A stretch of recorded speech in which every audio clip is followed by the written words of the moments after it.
And then Bullhorn, they've been working on a product for a long time called Bots. So Bots is AI and ML that observes what recruiters are doing, and then it will make suggestions to recruiters or to managers, like, here's how we can make what you're doing more efficient. It can suggest shortcuts. So they've been working on this for several years, haven't released it yet, but one of these days we should see it. And it should be really amazing to streamline staffing firms and help make them more efficient. Okay, so blockchain. We made it to the blockchain section of the presentation. Blockchain is something I'm very passionate about, very enthusiastic about. And when you talk to people about blockchain, you can get a wide range of opinions. From this is the next big thing to, oh, it's just another database. Like, what's the big deal? So I'm kind of curious. I know that most of you probably have thought about blockchain a little bit. Perhaps you've thought about it because you are aware of cryptocurrencies. Maybe you own some Ethereum or some Bitcoin. So you all know that blockchain is the underlying technology that supports these cryptocurrencies. Question, how many of you believe that blockchain is the next big thing versus just another database? Most of you. This is great. Okay, so we have true believers in this audience. Versus, how many of you think it's just another database? On par with SQL, NoSQL, graph data. Okay, so nobody. Okay, this is great. You guys are on board. So, so very quickly, just sort of a quick intro. It's a distributed ledger technology. So when we think about a ledger, when we think about a block, every block represents one transaction in a blockchain. So if we have a block with one transaction and we do another transaction, that creates a new block. They're chained together. We do another transaction. It's chained together. And then we replicate these chains to ensure that the chains are not hacked. So in the case of Bitcoin, we have hundreds of copies of the Bitcoin blockchain. If one of them is corrupted, then through a voting process, the chains will decide, which one has an issue, and it will self-correct itself. So here's the replication process across the internet. So, there's definitely, Bitcoin, crypto is definitely a very different use case than blockchain in the enterprise, which is what we're going to focus on here. So every transaction is time-stamped, it's encrypted, they're chained together, they're replicated, and they're immutable. And so if we incorporate a mistake into the blockchain, it's locked in there unless we reverse out the issue or the mistake. It's a solution for distributing trust. So a big part of what I'm going to be talking about here in this section is trust, and how trust relates to blockchain, and how trust relates to the staffing industry, and how we're going to use blockchain to increase the level of trust amongst all the trading partners that are involved in the staffing process. So it was originally described in this paper called a peer-to-peer electronic cash system. And I want to point out that part about the peer-to-peer, right? Peer-to-peer meaning trading partners, individuals trading value between each other, designed to bypass the government and designed to bypass intermediaries. This paper is profound. If you're at all interested in blockchain and you're technical, I highly recommend that you read it. So that was almost a decade ago when this paper came out. And then early 2009, Bitcoin trading began. So in the paper that I mentioned, originally it was described as a blockchain, separate words. In the last few years, it's been combined together as a single word. So thought leaders in this industry are comparing blockchain now on par with the major innovations that have occurred in the computing industry. Mainframes, PCs, internet, mobile computing in the teens, and now blockchain. So Mark Andreessen, for example, who wrote the Netscape browser, and many others, sort of put this on par as one of the most significant computing innovations. And it's amazing to think that a software technology, a database technology, is right on par with one of these innovations. But it is, and the impact will be profound. So I want to talk about a particular use case of blockchain. Walmart announced a few weeks ago that they were now investing in blockchain to support food safety. We all know that in the 1980s and 90s, Walmart was instrumental in driving EDI. So they said, hey, we're going to move all of our suppliers onto EDI. They standardized around EDI. And once they did that, it really became pervasive throughout many, many other industries. But it took a leader like Walmart to plant a stake in the ground and say, hey, we're going to build around EDI. Now they're doing something similar with blockchain. So they're really focused on food safety and food supply chains now, because when there's a pathogen that becomes involved in a food supply chain, right now it's taking a long time to trace down the source of that issue, days. And so the idea is it's also super expensive. If there's an issue, it can damage the reputation of the firm. It's expensive when you're dealing with lawsuits, so they have to trace down the source. Instead of taking out all the food everywhere, they can now trace it down to specific farms. So lettuce and fresh food is where they're starting with their blockchains now.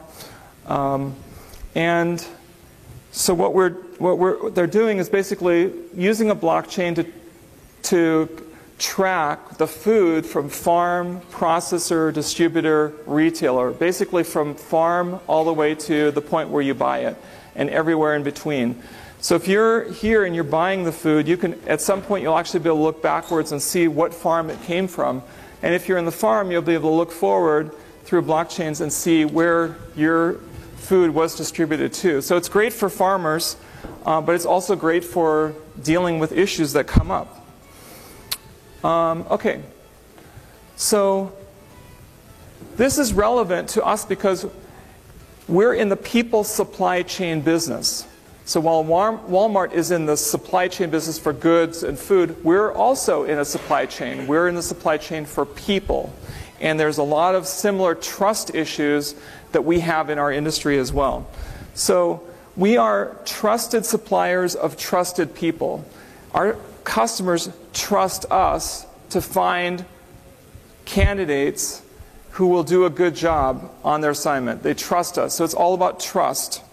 But we have a lot of trust issues, tremendous amount of trust issues. A lot of what we do in staffing is deal with trust and who can we trust, and ferreting out the truth behind the candidates that we work with through our screening.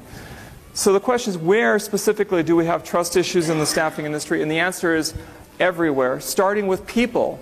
The people that we get, the candidates. There are so many issues with the candidates, and we go onto certain databases, candidate databases. We have many, many candidates who are just fake profiles, right? And they're swapped out with other candidates. That's the beginning of the issues, and it goes from there. Our customers, we can't always trust our customers. For example, double submittals for specific positions. Customers aren't always truthful. Okay, it looks like I'm going to run out of time here pretty soon. Suppliers, contractors, there's trust issues everywhere. 85% of resumes have lies and misrepresentations. So I want to talk a little bit about identity. Our identity is, as candidates, is linked to these things: degrees, skills, certifications, work history, background checks, licenses, reputation. And these are the things that we need to address, or will be able to address, through blockchain. I want to talk quickly about how this is likely to unfold in what remaining time I have. So degrees, university degrees, are likely to be rolled up onto blockchains. So your identity will be connected to your degree that sits on a blockchain, and the blockchain verifies that you received the degree. Skills will be verified and put onto blockchains, and will be connected to your identity. Certificates like MCSE degrees will be on blockchains connected to your identity. Your work history will be rolled up on blockchains and connected to your identity. Background checks, licenses, your reputation will all be connected to your identity. Job boards will evolve into blockchains with opportunities. It will be an expanded definition, I think, of what we currently have as a job board built on blockchains. Candidate databases will evolve into candidate blockchains. This is already happening. Many of these things I'm talking about are happening at the very, very early stages, and companies are out there doing this. Processes will be increasingly tracked on blockchains to ensure compliance and to ensure accuracy. Ethereum is a platform for developing blockchain-based solutions. It's also a cryptocurrency. We all use legal contracts, but the future will be smart contracts built on the Ethereum platform or other platforms combined together with legal contracts. So the legal contract has gaps that we can now close increasingly with so-called smart contracts, which programmatically define how we will operate with our clients. So this will be a big part of what we'll see in the future. I'm going to skip over the token economy part. Hurdles that we have are considerable, chicken and the egg, but I fundamentally think the economics of blockchain will drive adoption for reasons I'm going to outline. So right now we're in the early stages. Education, folks like myself talking to you about what is going on, companies investing in the early stages of blockchain technology, case studies for the next 2 years. But then we expect rapid growth in the 2021, 2025 type frame. It's really going to take off in a major way. And you're going to want to jump on this and adopt blockchain as rapidly as you possibly can into your staffing firm. By 2026 already, that's not that far away. We're going to be in maturity mode for blockchain. So you're going to be busy incorporating this into your staffing technology stack. And I'm sorry, but you will need to learn to love the blockchain. It will have a significant impact on our industry. You can't avoid it. But it will establish greater trust between trading partners and deal with a lot of trust issues that we currently have. Greater operational precision and compliance, higher efficiencies. And here's fundamentally why I think this is going to take off, because the economics are very compelling. Trusted candidates, where their degrees, their skills, everything have been verified on blockchain, connected to their identity, they will be in higher demand. This is an opportunity for you guys to make your candidates more trusted. And your candidates will be in higher demand if you can help facilitate that. Trusted candidates will command higher bill rates. They'll earn higher pay rates. This is why candidates were going to want to be on blockchains, is because they want to make more money. They know if they're trusted with everything, the more they're trusted, the more that they will make. Trusted staffing suppliers will grow faster. Trusted staffing suppliers will command premium pricing. It's all about trust and establishing greater trust. So when you hear that word blockchain, ask yourself, what's the trust issue that's being addressed with blockchain? Expedite settlements, automate proof of delivery, right to represent. This is a perfect opportunity for blockchain, is to incorporate right to represent onto blockchains.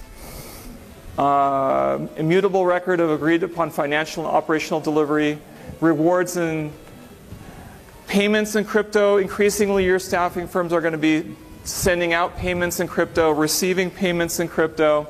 But there's a dual-edged sword. Just a couple more things here I want to say.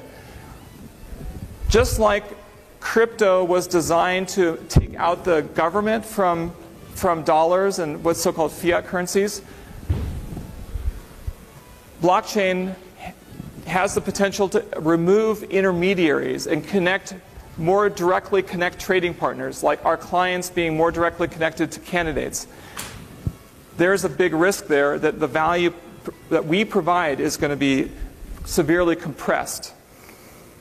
So while we have to adopt this, it also long-term could work against our own financial interests. There's also a question, I see a lot of blockchain solutions today using blockchain because they're saying it's legally more defensible. That hasn't been proven yet, but you're going to come across that as the reason why companies are using blockchain. Sometimes they just use it because they want to be sexy or it's the hot thing. But again, under blockchain, the industry is going to move much faster.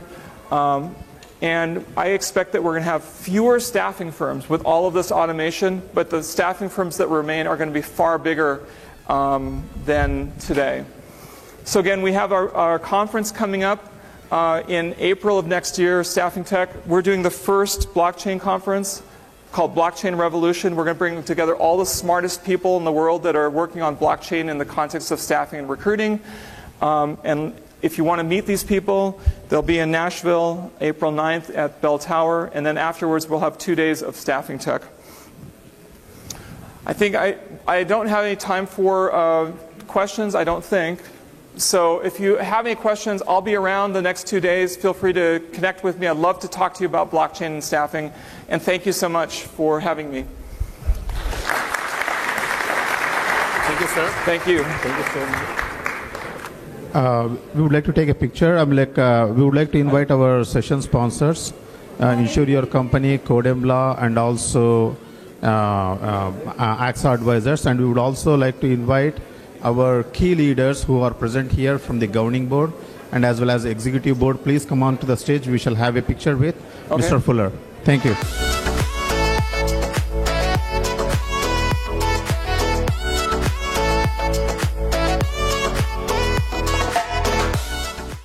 Everybody, the next session happening right here is about growing your sales and bringing your clients to you.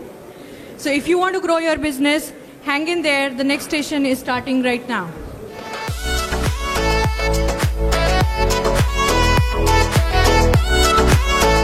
Let me brief about the Ken Billingsley. He is the founder of Revenue Growth Architect. So he helped a lot of clients, over 1,000 CEOs and the business owners in over 36 countries.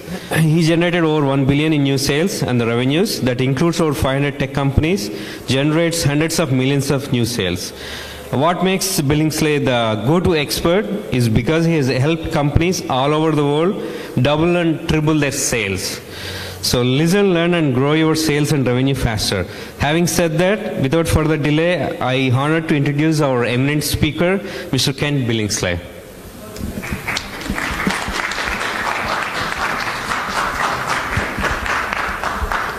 Why are we here? To build our sales. To build our sales. What else? To make money. You said that quietly. To make money. There are lots of them. To make money. Is that embarrassing? To make money? No. If you're delivering value and you're helping your clients be more successful, you should be making a lot of money, right? There's nothing embarrassing about this because your clients actually need you to be successful. Because if you don't make enough money, what happens?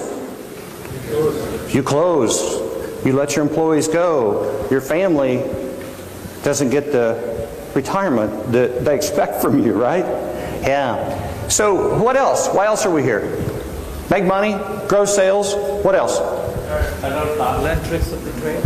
Learn tricks of the trades. Okay, no tricks. I will share with you strategies and principles that have been proven in all types and sizes of businesses around the world. But the game is not about tricks or tips or techniques. That's what everybody's pushing out there. That's the problem. We don't want more trickery. We want more business intelligence. Why else are we here? What's that? Cut costs, yeah. Here's what's so interesting is, I'll go ahead and give you the statistic right now so I don't forget it later. 67% of sales and marketing activities are a complete waste of time, money, energy, and resources. I'm getting some uh-huhs out there. Uh-huh. Well, let me say it another way. That 67%, that 2/3 that you're spending on sales and marketing is pure profit. Marketing and sales can be a complete profit shredder if it's not producing results. So I want to talk about that today. And in the last part, I'm going to share with you how do we cut some of those things so that you actually increase performance spending less money. Is that exciting? Yeah. Does anybody in here want to work harder?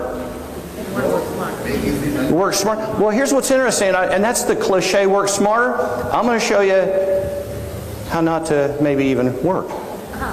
I got something like, yeah, I want to talk about some ways that you can get your model, your system to work for you. Because if you're working harder or working smarter, you're still working, and I'm just going to tell you right now, you don't scale. This game is about scaling. This game is about understanding how do we generate more revenue, profit, and sales per individual, per contract, per client, per asset. That's scaling. Too many of us, in many cases, we're actually adding sales. We're adding another salesperson. They're trying to add sales. We're trying to add clients. We're trying to add layers and layers and layers of support and cost and all that. Scaling is when we can actually generate more from less. Not only is it easier, it's actually much more profitable. So in the time I have today, I'm going to compress about a year's worth of content into about 30 minutes, okay? So we're going to go really fast and we're going to go really intense. All right? If I'm too intense or I'm pushing too hard, raise your hand and let me know. I'll slow down. Here's what I'm going to cover today. The first thing I'm going to share with you is why companies don't grow faster and make more money. Does anybody want to know that? Yeah. I'm going to talk about why companies, and probably yours, doesn't grow faster and make more money. Then I'm going to share with you what are things you could be doing, what are some principles you could be doing right now. You can text your team and say, whoa, I just learned something. We've got to be doing this. Let's do this right now to start to attract clients to come to us. Because that's the title on the slide up there, and that's what I want to deliver to you, is what are some things we can be doing to get clients to come to us. Then I'm also going to talk about the number one heartburn, the number one challenge and frustration for almost everyone that's in business today. You know what that is?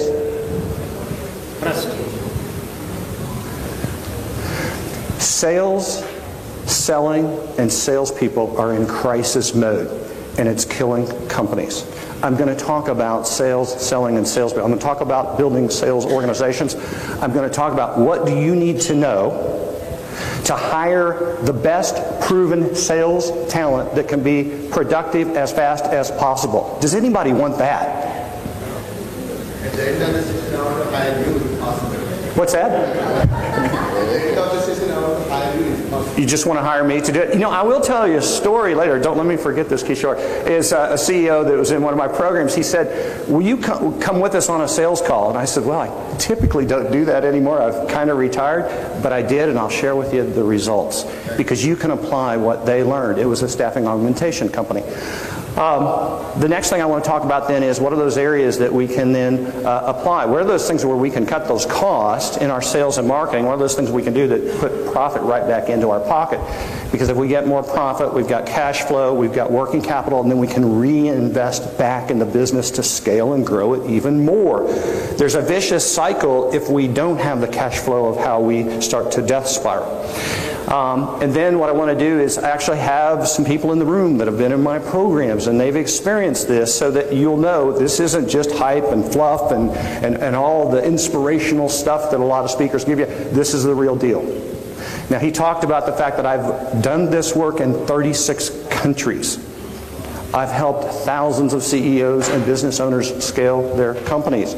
Something he didn't tell you, and I can tell you because you're a tech audience, I've been in the tech world 33 years. That's older than some of you. I share that with you not to impress you how old I am. I share that with you because I've been through the wars, the battles, I've been in the trenches, I've taken teams through the challenges, the frustrations, the cycles, the commoditization, everything that's taking place today to make your job difficult in growing your business. I've been through it. And I've got some good news and some bad news. The bad news is it's getting more challenging. The good news is you're in the right room today to combat and fight those tsunamis of market forces. You made a really smart decision to be in here today because you're competing with a lot of folks that are out there today, and you're going to learn ways to compete with them. I'm going to have Kishore then talk a little bit about what it takes to go through transformation. What is this like? Because you just can't add bodies to the equation. And then I'm going to do a hard stop, I believe at 12:15, I will do a hard stop. And then for those of you that want to learn more about how we can work together, stay afterwards. I'll share with you some exciting programs and some promotions that I've put together just for you guys. How does that sound? Are we excited? You ready to take notes? Okay. Let me ask this question. How many of you are in companies that offer great products and services? How many of you offer great products and services? Raise your hands. Yeah, look at this. How many of you are generating all the money, cash, sales, revenue, and profits you could be and should be from your great products and services? You are? You're making all the money? Okay, so you're rethinking that? He was like, are you exercising? That's on deck 7. So the key here is there's a gap.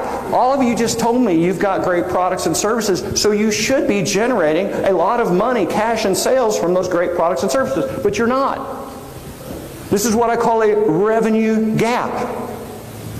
Now I want to share with you why that gap exists and how you're going to close it. This is one of those that I hope is business changing for you for the rest of your life, what I'm going to share with you. Companies, by their very nature, are great at what they do.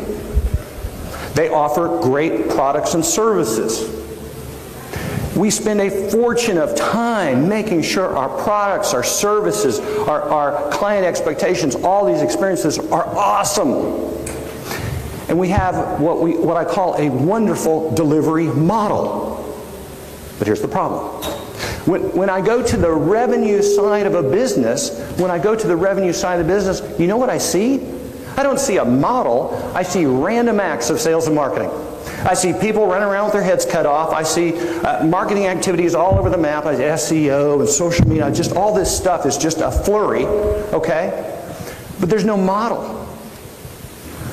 There's no model to make money. The delivery model is not what's going to make you a lot of money. The fact that you offer products and services does not mean that the marketplace is going to buy those products and services. It did. It did last century. Last century, if you made it, they will come. Because last century, there weren't very many competitors. I'm going to give you a fascinating thing about my background. I sold outsourcing contracts before it was called outsourcing. Does anybody know what it was called? I worked for Ross Perot. He created outsourcing in 1962. It wasn't called outsourcing. It was called facilities management. It hadn't been coined. It hadn't matured. There weren't 10,000 companies offering this service. So if you wanted to outsource your bank, you wanted to outsource your government operations, EDS was one of the best companies in the world to do it because they were the only company in the world to do it. Today, how many companies offer outsourcing? Thousands. So today, if you offer it, will they come? There's more choices than they could ever imagine. You can't get through, if you did a web search, you couldn't get through all the pages of choices. And that's the dilemma. So in the past, if you had a delivery model, you could have a successful business. Today, you won't. Today, your choice is now to look at the side of the house that makes you money, the revenue side, and put in place the right model to grow and scale your revenue using the least amount of resources possible. Many of you in here are thinking in incremental terms. If I could add some clients, if I could add some sales, if I could add some more contracts. That's incremental. That's not optimization. Optimization is when you're producing the most amount of revenue, sales, and profits using the fewest resources possible. Back to profitability. Optimization and profitability go hand in hand. Yes. And so that's the focus you have to have. So what I want to do is I want to do a deeper dive into, well, what is a revenue growth model? What does it look like? What are the parts and pieces so that you can start to put a revenue growth model in your business, because that's how you're going to make a lot of money. That's how you're going to scale sales. That's how you're going to accelerate revenue. That's how you're going to produce a lot of profits and not kill ourselves doing it. All right? So let me see if I can work this. Okay. So the first section I want to go into, the first section I want to talk about is how do we get clients to come to us? Instead of pushing out there and making noise and yelling and SEOing the world and social media everywhere, how do we get clients to come to us? Well, there's really 4 principles inside this revenue growth model. And for some reason, somebody wrote a book somewhere, or it was taught in the schools, that said, well, now that you have a product or service, you need to go sell it. And you need to market it. And that's what we do. But there's a problem. If you were a country and you decided to go to war with another country, after you made the decision, would you just start fighting? Strategize? Actually, there's a lot of things. The thing is, you got to prepare for war. And so instead of going from, I've got a revenue model, I offer products and services and I can make $1 doing it, to now go to market, how I market, sell, and how I promote, there's a phase in here of what I call market ready. Before you ever hire a salesperson, create a brochure, even put that new website together, go through these principles, and let me walk through right now. The first one is targeting. Targeting. And targeting is deciding who you really want to do business with. One of the great mistakes we make is we try to do business with everybody. We want everybody to come to us. How does that work? When you're all things to everyone, you're actually nothing to no one. Targeting is the ability to look through your marketplace and segment down to who are those people, what are those demographics, what are those companies and individuals, what level in the organization fits my perfect client profile. I call it a PCP. If you want to put that in your notes, perfect client profile. That's the thing that you need to work through to do. Now, the mistake that's made by most marketing organizations, and when I'm developing marketing people, even chief marketing officers, is I need you to move beyond just putting together the demographics, the size company, the industry, the number of employees, all that. That is targeting. It's not great targeting. More effective targeting is when we apply the psychographics. Anybody ever heard of psychographics? Yeah. You got to get to know psychographics. So demographics is who buys. Psychographics is why they buy. I don't care what size you are. I don't care what how many employees you have. I don't care what revenues. All I care about is, are you frustrated? Are you disappointed with the success of your business? If you're not happy with what you're doing, you fit my profile. And you know why? Because I'm in the change business. And if you're not ready to change, I can't make you. And just like your business, you have clients that are ready or willing for what you do. You've just got to connect with them. I'll use a quick analogy. I don't have much time to develop these out, but I want to give you a quick analogy. If you went fishing, this is the best metaphor I can think of. If you were going fishing, I'm not a big fisherman, but you have to or you should decide what kind of fish you want. Once you change or decide on a different kind of fish, everything else changes. The lure, the bait, the timing, the location, the season, the saltwater, the freshwater. There's this ripple effect through your company. That's what targeting does. Once you start the targeting, once you isolate, here's my sweet spot, here's my perfect client profile, then all of a sudden everything else, the chain of events start. Okay? Everybody got that? I'm going to move on. That's targeting. I can talk more about it later. I want to move into packaging. So the CEO calls and says, Kent, we've got our most important meeting ever. They want to hire a lot of staff from us, and we're excited because the numbers are big. He said, would you go on the call with me? I said, yes. So I went on the call. We're in the boardroom with their client. I'm kind of sitting in the middle. Here's the staffing team here, and here's the client here. And we listen to them, and they're talking about the numbers they want to hire and all that. And we start talking about, what's your frustration? What do you want that you don't have? And we just started to brainstorm. And they said, well, we need to hire a lot of people. We said, okay, we get that. But what do you want it to do? Why are you hiring these people? And then they started to share with us their project. And we started to ask the questions, what else would you want to make that project happen faster, happen under budget, and happen with fewer resources? You guys need to always be using those questions, okay? They said, well, you know what, if we could really kind of work with just one company instead of 4 or 5, if we could get some tracking and reporting, and what else? What else? Keep going. And they said, well, you know what, if we could get kind of a management overlay, if you guys could kind of support that. And we just started writing down on the whiteboard, we just started capturing all the things we wanted.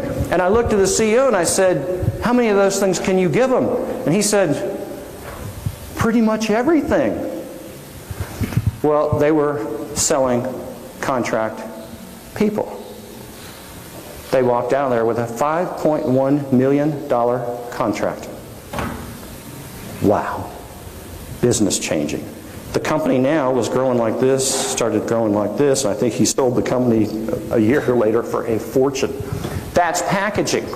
Now, that was packaging on the fly, but packaging is when you bundle your products, your services, and your products and services, and you bundle them so you're giving more to the client than what is normally just the service itself. So when you do packaging properly, what you're trying to do is saying, okay, I can put that in, I can put that in, I can put that in. Now here's what's interesting. A couple of things happen. One of them is the value of the contract is going to go up. Is that good? Yeah? Yeah.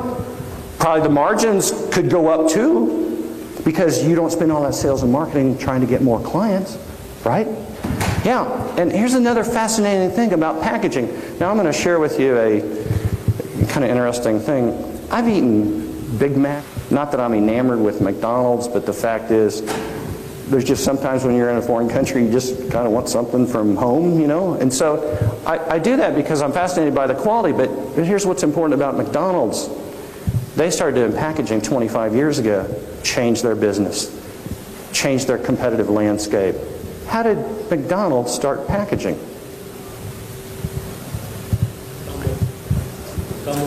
Combo, but yeah, but they got a better name because they trademarked it. What's it called? Happy Meal. Well, but Happy Meals came later. What was the first one? The value meal. The value meal. A game changer. Now all of a sudden, now when somebody comes in, they order the whole meal all at one time. The operator hits one button, all right? Their sales dramatically increased 2 to 3 times. Their operating costs didn't change. The kitchen's more prepared for what has to go on in the back room. Yeah, we're talking billions of dollars. But here's the most amazing thing about packaging, and here's the reason why you've got to own this principle and use this is, I've asked around the world when I give speeches, what is the price of a value meal? $1? $2. All right, is this an auction? Can I get a 3? I need a 4? So that people can buy that and they're getting value and then they can't shop or compare you to others. Okay? Now after we do that, after you get the packaging from the targeting, the next thing you got to do is the messaging. And the messaging is fascinating. It used to be you could talk about your products and services. Today you've got to tell a story. If you're taking notes, write this down. You've got to tell a story. And the story is how you solve the problem that the client or prospect is experiencing. They don't want to hear about your products and services. They want to know if I'm trying to hire contract programmers and I've got all these challenges of choices and I don't know who to choose from, that's my problem. Tell me how you can help me solve that problem. Are you connecting with me? Do you understand that? Meet the prospect where they are. Help the prospect solve their business problem and you'll get the relationship. Let me say that again. Help the client, the prospect, solve their business problem and you'll get the relationship. All right? Pricing. Oh my gosh. This one right here is just crazy if we learn to apply this. There are basically 6 pricing categories you can use. 99% of all companies use one. Here's what it cost me, and I hit a button that adds 20%. No. No. If you go into a Sears, or if you can, or a JCPenney, if you can, this is the game they played. Here's what it cost us times 20%.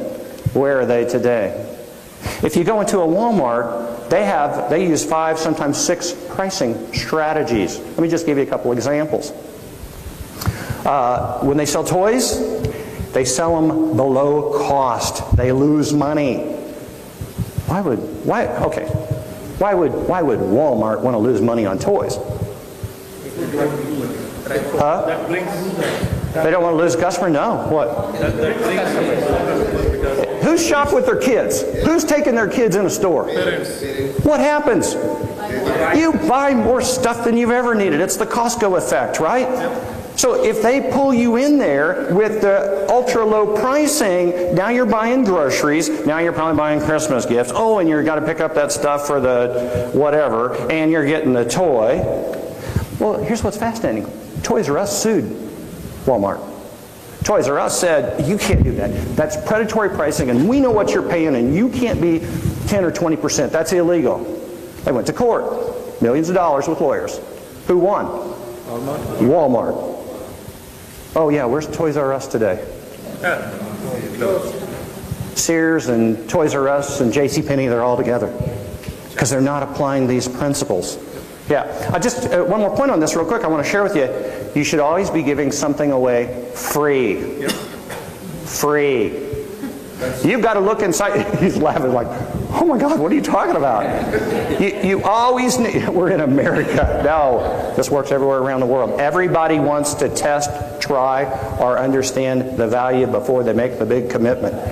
I'm battling last night. The editor called me from San Diego, and he's trying to get my editing job. I've got 2 other editors, and he's battling over, well, I don't know if I want to do the project yet. People give me thousands of dollars first to do the project. I'm like, could you just send me a sample of your work so I could see how you could take my books to the next level?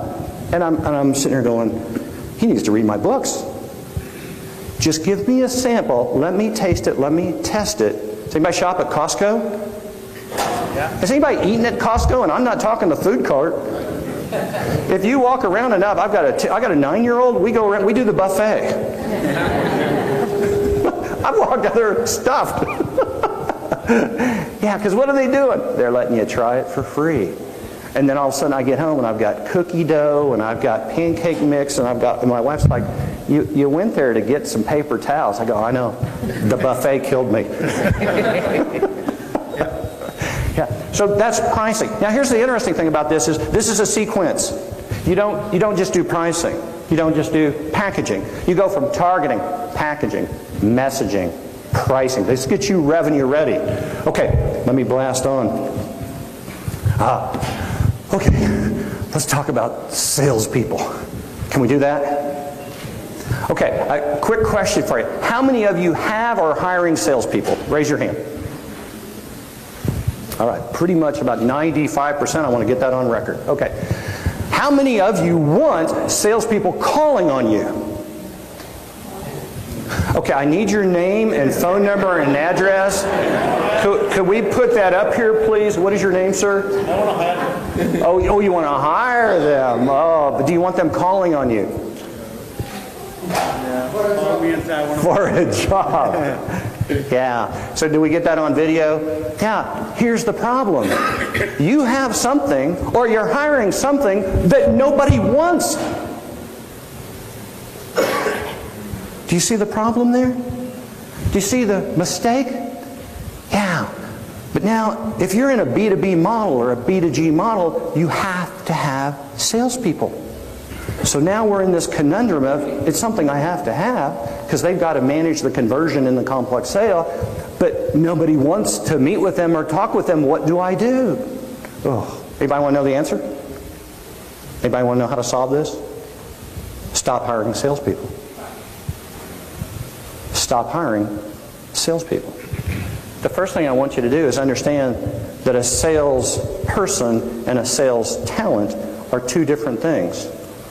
A sales talent, or salesperson, pushes products and services, price, personality, products, and proposals. A sales talent understands that's not what the buyer wants. A sales talent understands the buyer's trying to solve business problems, and so a sales talent makes sure they're focused on the client's business problems, not their products and services. So let me talk about this piece right here. So if you're hiring salespeople, please do not ever just hire the best resume or the recruiter promised you or their background was amazing. I can't tell you how many salespeople were salesperson of the year at their last company and they're looking for a job. How does that work? Why are they looking for a job if they were the salesperson of the year, right? So now the question becomes, I can get that for you if you want. The question becomes, so you want to open up your aperture. How many people need salespeople right now? How many need proven quality sales talent right now? Okay, if I went to your website, would that be on the front of your website? We were looking for proven sales talent and then explaining what you're looking for? You're not going to get them then. There is a fight for talent. We talk about in the programming world, and we talk about in the coding world, the fight for talent. It isn't anything like the fight for sales talent. Because I'm going to give you a statistic that's just shocking. It used to be 15 years ago when I gave speeches, I would say only 1 in 1,000 salespeople can effectively manage all phases of a complex sale. It's gotten worse. Only 1 in 2,500 people vying for a sales position or a sales professional can effectively manage all phases of a complex sale. Your odds of hiring a salesperson that can manage all those phases is really stacked against you. That leads to the next statistic that's even scarier. 98% of all first sales hires fail. If you're a company and it's your first sales hire, a lot of people are nodding right now. A lot of people are nodding because the first sales hire will fail. But now, here's what's interesting. Anybody in here in sales? Anybody a salesperson in here? You are? Okay. That 98% failure rate is not their fault. You're not ready for them. It's your fault. Your revenue model, your systems, your targeting, your packaging, your messaging, your pricing, all those things are not in place to allow a salesperson to come in and be successful. It's stacked against them, and then what do? Well, we pay them a lot of money, $100,000, $150,000, so just run out there, just go make more calls. And you know what?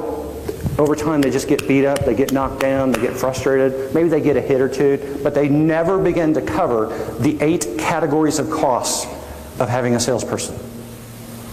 So you're just running in neutral.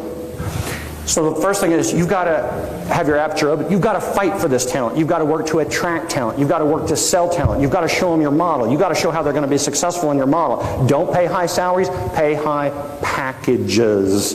If the person focuses on the salary, it's not a sales talent. All right, I want to give you 3 things that you should ask anybody you're hiring in sales. The first one is, tell me what motivates you. This is the one deal breaker for sales and almost all employees. If they don't have a high motor, it's over. High motor is the absolute deal breaker. And you've got to ask very deep, probing, sometimes 3-level questions to understand what is the true motivator. Because they're all going to tell, oh, I'm highly motivated, I'm really proactive, I'm a self-starter. I mean, you read all that stuff and you're like, yeah, right, why were you late to the interview?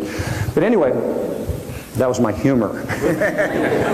That's all I've got. There's no more humor, so enjoy that, okay? So the other thing you got to ask for is now today is competencies. It used to be in sales, if you had sales skills, you could sell products and transactions and simple sales. Today, it's now clusters of skills of what I call competencies. You need to ask behavioral-based questions. And let me just give you one example. There's about a dozen sales competencies, clusters of skills. So you're in sales, right? Okay, I'm not going to do this to you, but just play along. So if I'm interviewing this individual, I'd say, you know, we talk a lot about sales tactics and sales strategies.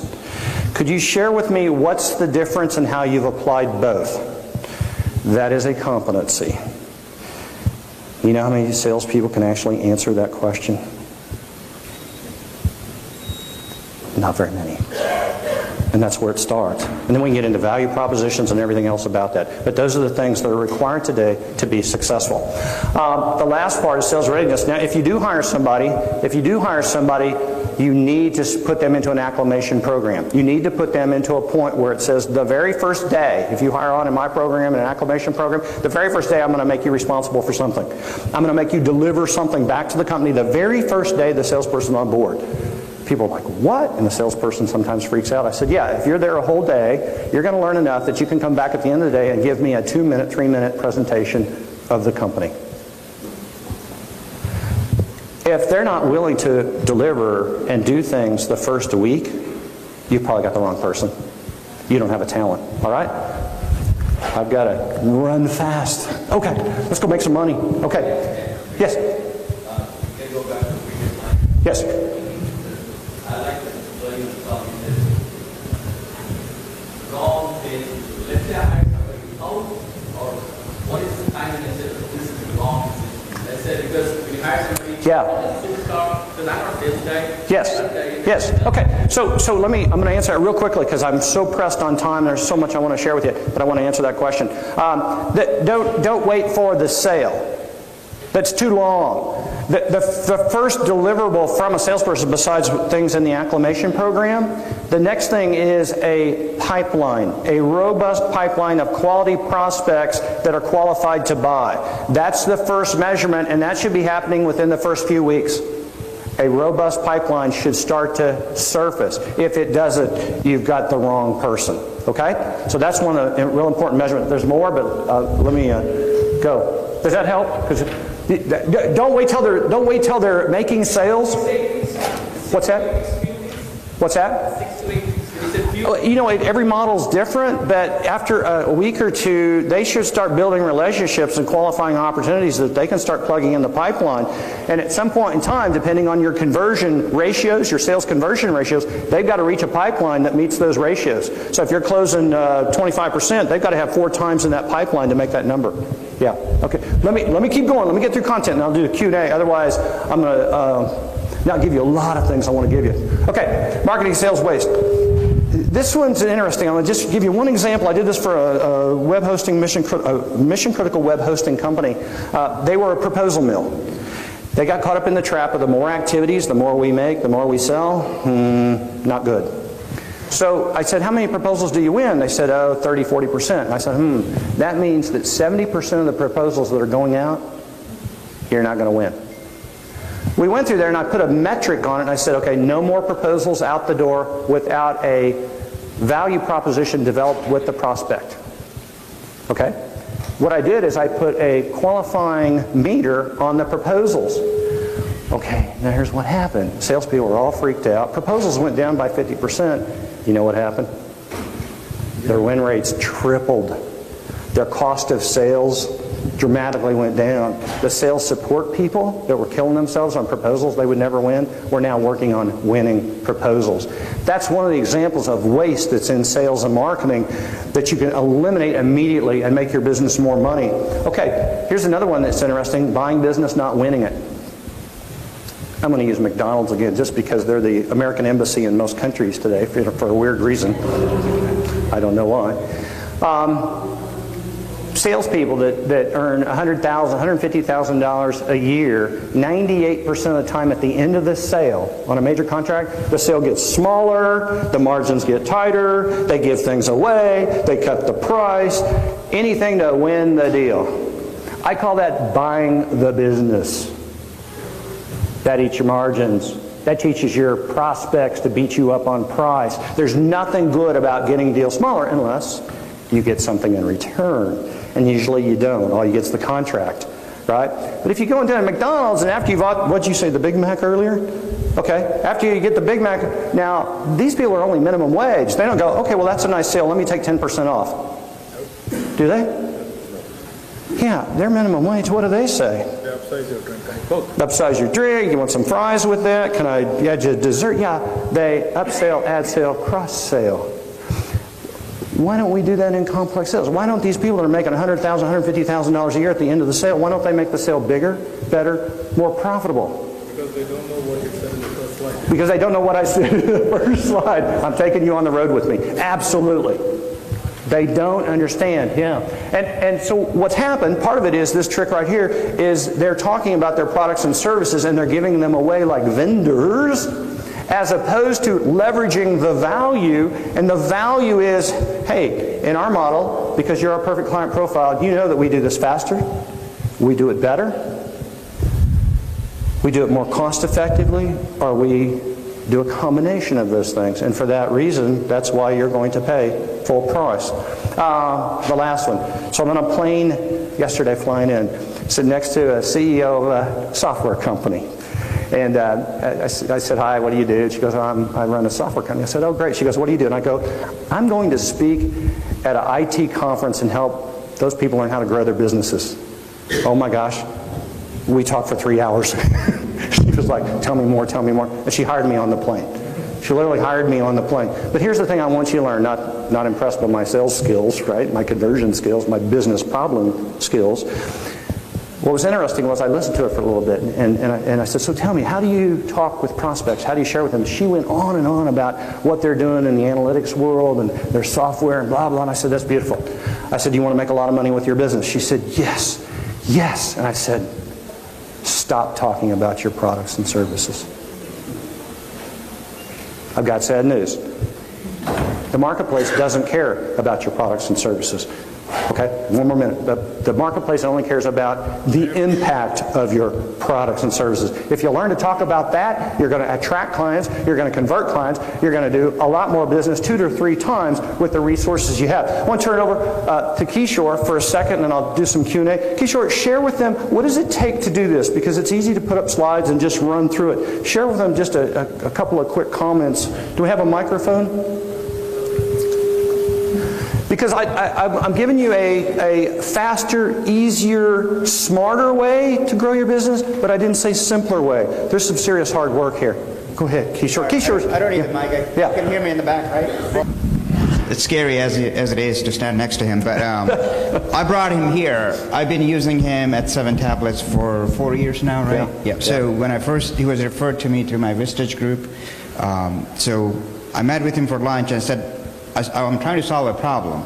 He said, what's the problem? I was running a staffing company at the time, and I started a product and development company, 7 Tablets, along the way. I said, my conversion ratio is from proposal to project is 1 to 7. 1 in 7 proposals I was winning. I said, I want to convert that 1 in 2. And he said, how many sales guys do you have? I said, I have 5 sales guys, and I want to double the revenue next year. And he said, all right. It's going to take some time, and it took me 6 months, really. I engaged with him. I asked him some really piercing questions, but I gave him a target. This is what I want to do, 1 and 2. 2 months later, I ended up with 1 sales guy and 0 in the sales pipeline. I said, Kent, what happened? I said, your sales guys were filling the sales pipeline with less than ideal, less than prospects. Those are garbage leads that you have. So fast forward, we fired 4 salespeople. 1 sales guy left, 0 in the pipeline. Scary, right?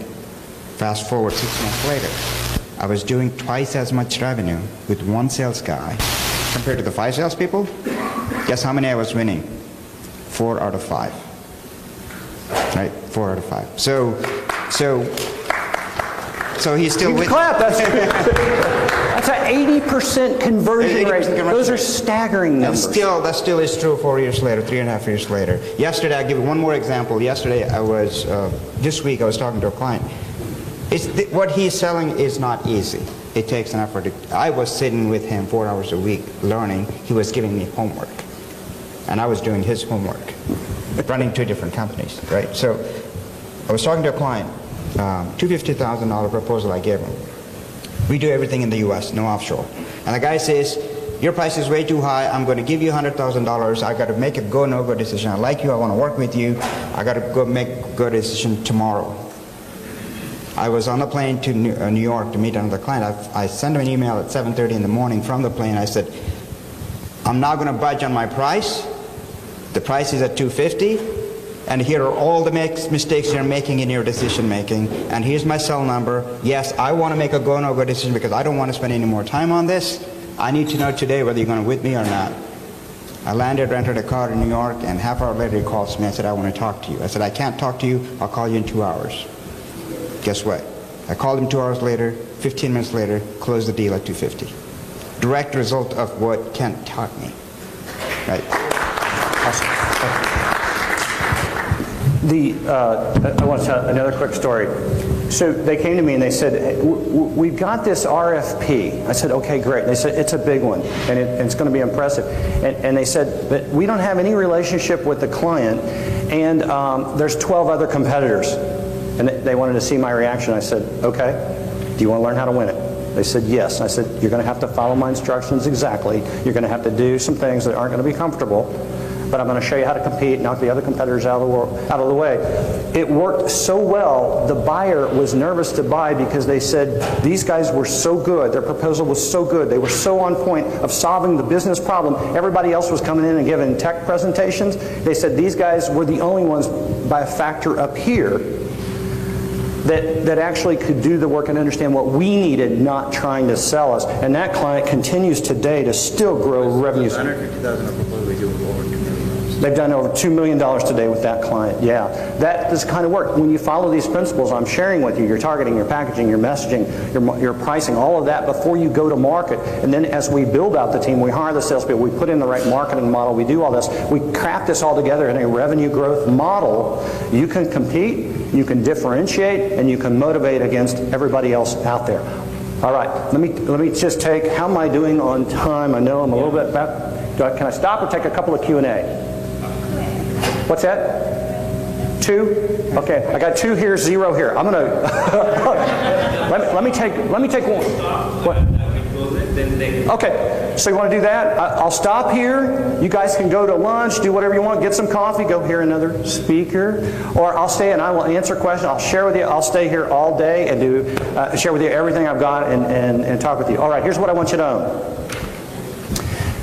Sales, revenue, and profits do not come from people. They come from a system. They come from your model. The work you have to go do is your delivery model is probably good enough. It's time now to focus on your revenue model, how you market, how you sell, how you partner, and how you message, and wire that together for your model to attract and then convert your perfect client prospect. Will everybody do that? Oh, the other thing is I want you to do real quick is, whoops. Okay, go to my website. Go to it right now. Download it. There's a new blog that went out last night, how to double your revenues from your existing clients. I talk in there how to double, the blog last week was how to double your sales from your existing salespeople. Download these things, read these things. I'm going to offer a white paper in the next few days. Why your marketing and sales is not growing your company faster. I'm having it edited right now. It's about 9 pages. It's intense. The CEO on the plane last night, she was pointing to it going, we're not doing this, we're not doing this, we got to do this, we got to do this. All right, let me ask you real quick. Was this helpful? Yep. Was it good? Yeah. All right. Thank you for coming. Jyoti Vazirani, Subramanyam Sitaraman, Jay Thaluri, Vinay Mahajan, and Sudhakar Pannam made so much effort for the last 2 months. Now we are officially a $1 million conference.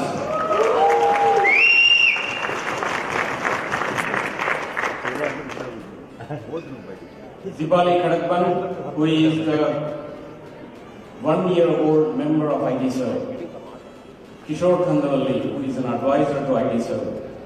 Anil Kilaru, who is a founding member and governing board member of ITServe. They took so much effort to create a great lineup of speakers. Thank you all.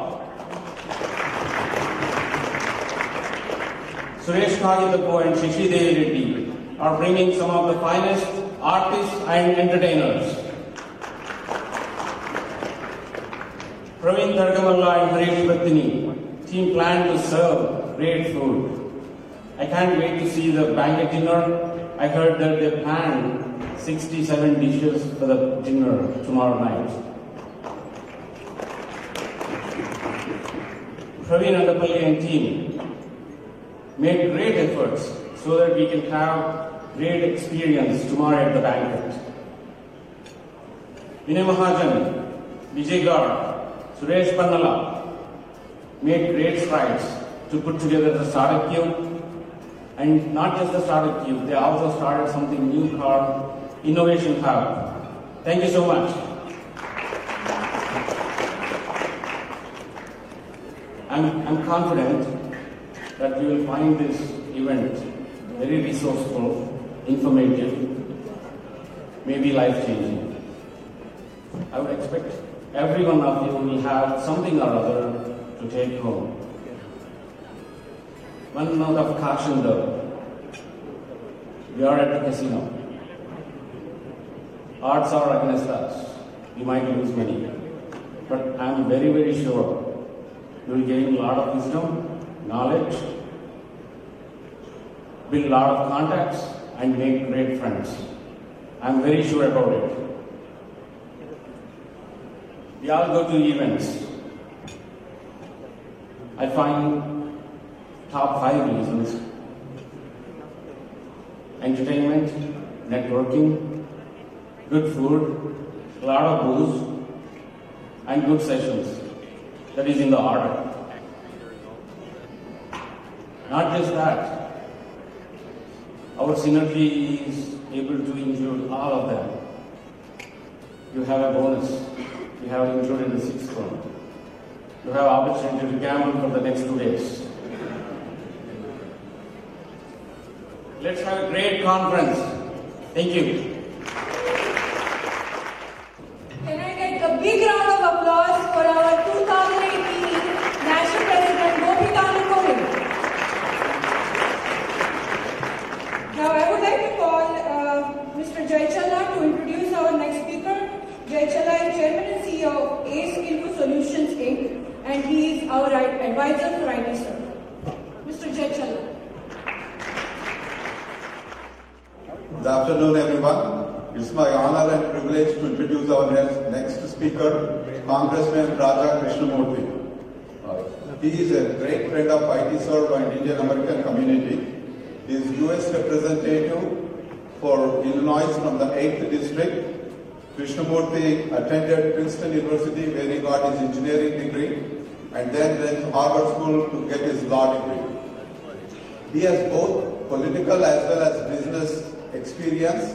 Just like all of us, prior to becoming the congressman, he started a company and that provided services to the U.S. military. So that's a company called Shivanathan Laboratories, which developed technologies to sell for military and civilian agencies.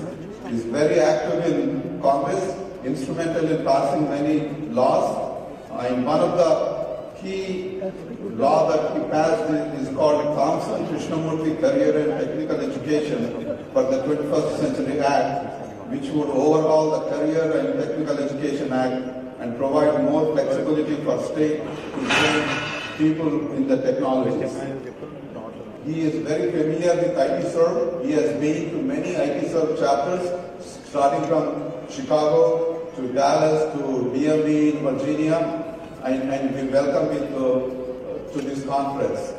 First, I just have to mention how dedicated and he is to the IT Serve cause. His re-election is less than, it's about a week away, in about 10 days. In spite of that, he has taken time to come all the way from Chicago, leaving his constituents behind, to fly to Philadelphia, take a couple of hours drive to Atlantic City and address the audience here. Let's all help in re-electing Raja Krishnamurthy as the next, again, re-electing him as a congressman from Illinois. Without further ado, I invite Raja Krishnamurthy to come in and speak here.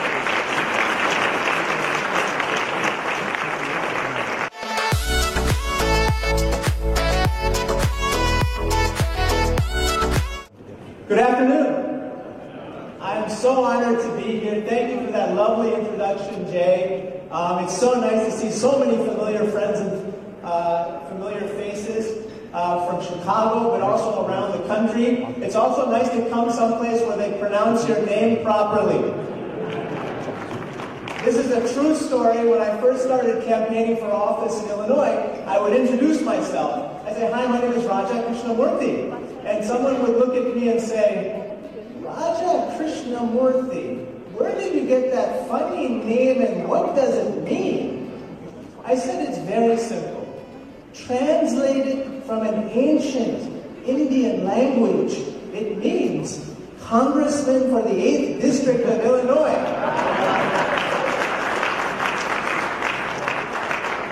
So I was auspiciously named. I would like to observe those 3 rules of conference speaking: be short, be sweet, and be gone. And so I just want to make 3 points and then allow for this wonderful proceeding to continue. First of all, I want to say a special thank you to Gopi Kandapuri, the current president, Vinod Kuku, the president-elect, the IT Governing Board, the Executive Committee, and of course, the IT Synergy Committee. Can you give them a big round of applause?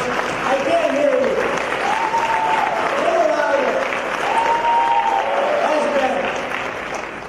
IT Serve Alliance, representing 1,035 businesses from 13 chapters across the country, is the premier IT services organization. Do you know where Derek is? 1,500 business owners are here. 1,500 business owners are here, and they collectively represent thousands and thousands of employees. You represent the very best of the IT sector. And I know that a reference was made to casinos here. I think that America hit the jackpot to have you as IT services leaders. The second point I want to make is this. Obviously, as a United States Congressman, my first mission is to make sure that we train the domestic workforce to take every and all available jobs in this country. But there are 7.1 million unfilled jobs currently in the United States labor force because there aren't enough people with the skills and talent necessary to fill them. That is why, in part, working with my good friend, Republican Congressman Glenn Thompson from Pennsylvania, we overhauled our nation's skills-based education system to make sure that people who may not be going to college have a quality post-secondary education to be able to be equipped to get access to what I call the greatest anti-poverty program devised by human beings. That's a JOB, a job. So this particular bill, which had failed in previous Congresses, finally, we passed it through the House, we passed it through the Senate, and it got signed into law by President Trump just 2 months ago. It's a big deal because it's, thank you, because it essentially trains our domestic workforce to take many of the jobs that you folks are hiring for. But even so, there are numerous jobs that cannot be filled overnight. And so we have to do everything we can to attract the best and the brightest from around the world to take these positions. Are you with me on this? And so that is why in 1990, President George H.W. Bush formed the H-1B program. He formed this program because we needed to attract the best and the brightest to come to the United States and take some of these technical jobs and make sure that our businesses would run strong. Now, this particular program has created millions of good quality American jobs. It's created thousands of businesses. I don't need to go through the long list of famous people, innovators who came through the H-1B program. They include the founders of Instagram, the founders of LinkedIn, Satya Nadella, Sundar Pichai, and of course all of you. The point is this: H-1B is not only good for the people who come here through H-1B, it's good for America, and it's good for American businesses. It's good for American taxpayers. Unfortunately, however, our current administration has been undermining this particular program. It's been undermining it, it's been chipping at it. Just in the first 6 months of this year, there were 180,000 rejections of requests for renewals, extensions, other bureaucratic issues. And so this is not correct. And so in Congress, I'm proud to be one of the lead sponsors of a variety of bills to help improve the program. We all know that it needs to be reformed, but let's mend it, don't end it. Let's mend it, don't end it. And so one of the things that I'm proud to be a lead co-sponsor on is H.R. 392. H.R. 392 ends the per-country caps for H-1B holders to become green card holders. This is a no-brainer. It is actually co-sponsored by 325 of my colleagues. And so I'm hopeful that we will bring it to a vote in the next Congress, if not this one. I've also tried to end efforts to basically eliminate the H-4 EAD, which allows spouses to work in this country. And also we should do something for the H-1B dreamers.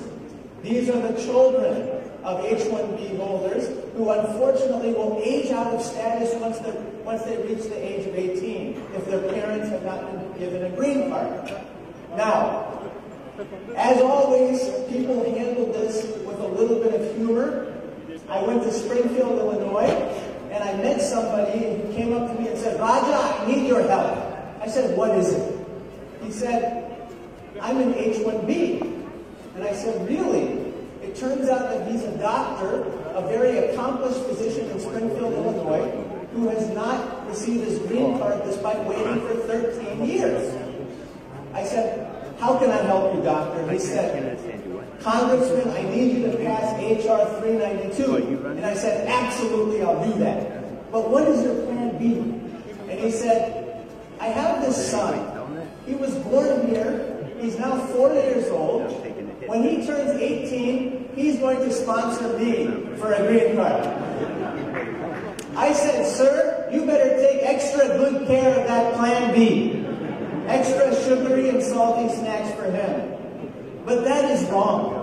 We cannot have a system where people are waiting decades to receive a green card.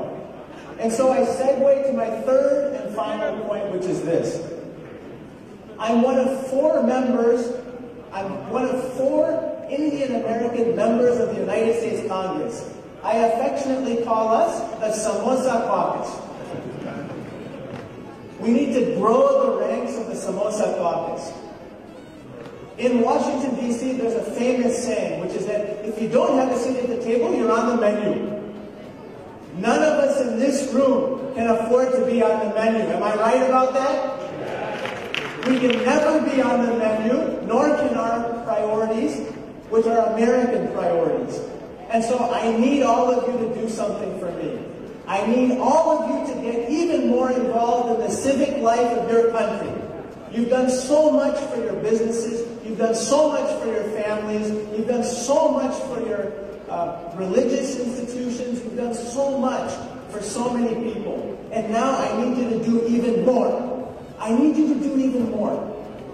That starts with voting in 12 days. Will all of you vote in 12 days? Secondly, it means helping with political causes bigger than yourself. And then third, it means running for office. Running for office. I'd like some of you to consider running for office, or if not you, your children and grandchildren. When I was growing up, my father said to me, "Raja, you can do anything you want to do in life." I said, "Really?" He said, "Yes. You can be a civil engineer, a mechanical engineer, electrical engineer, computer engineer, or a doctor." I said, "Wow, that's amazing." So I ended up getting a BS in mechanical engineering. Of course, I practice the BS part now. But the point is this. Our horizons have expanded. And the world is our oyster. And I want all of you to think, how can I potentially engage in public service? How can I get my children to do it? How can we get our grandchildren to do it? And how can we get them to run for office? So, I hope that one of you, or several of you, or your children or grandchildren think about running for city council, or state house, or state senate. Maybe one of you, or your children or grandchildren, will run for the United States Congress. Just not in my congressional district. But anywhere else, we'll be delighted to help you.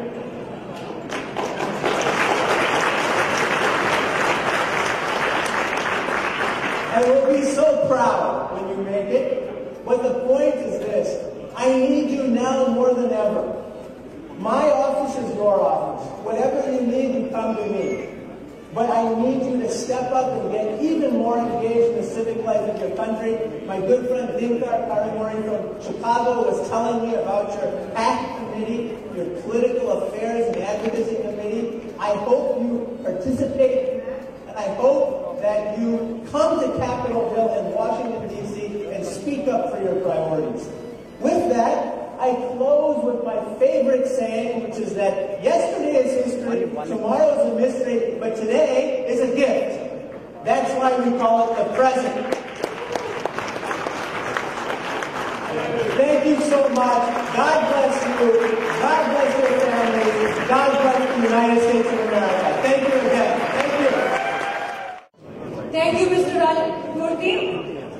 I would like to invite Ram Nandyala on the stage now to introduce our keynote speaker of the day, Brent Gleason. Ram Nandyala is CEO of SmartFolks Inc. and he is ITSoft's executive board member, and this year he is National Sponsors Chair. Please put your hands together for Ram Nandyala. Hello all, how are you? Is New Jersey folks treating you guys well? Any complaints? No, I don't think we have any complaints. So welcome you all to ITSoft. The last 2 days, next 2 days we are going to have a great time here. We started a big gathering yesterday and it was fun. So we are, this session is sponsored by our sponsors, Vital Global Communication and Ascon Insurance.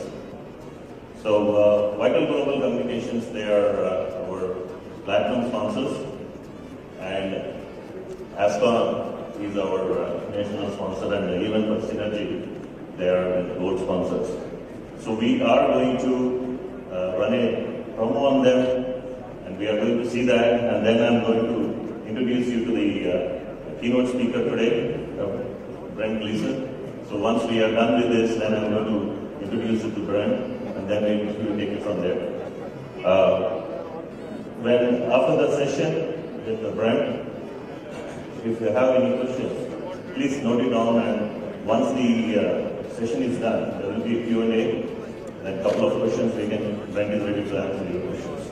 So I think we can go with Vital and as well as Ascon promo right now. Vital Communication Services Provider, a world-class business phone services integrated cloud communication solution offering integrated cloud communication solution for business voice, data, email hosting, mobile integration, conferencing, CRM, email hosting, integration with any CRM. Call us today and find out how Vital Communications integrated cloud solution business system features integrated cloud solution and the high-end features your business deserves. Vital Global Communications, a world-class business phone services provider, offering integrated cloud communication solutions for business voice, data, mobility, conferencing, email hosting, integration with any CRM. Call us today and find out how Vital Global Communications can help you upgrade your business system with an integrated cloud solution and the high-end features your business deserves. Upon leaving SEALs Team 5, Brent turned his discipline and battlefield lessons to the world of business and has become an accomplished entrepreneur, author, and acclaimed speaker on topics ranging from leadership, building high-quality performance, to team culture and as well as organizational transformation.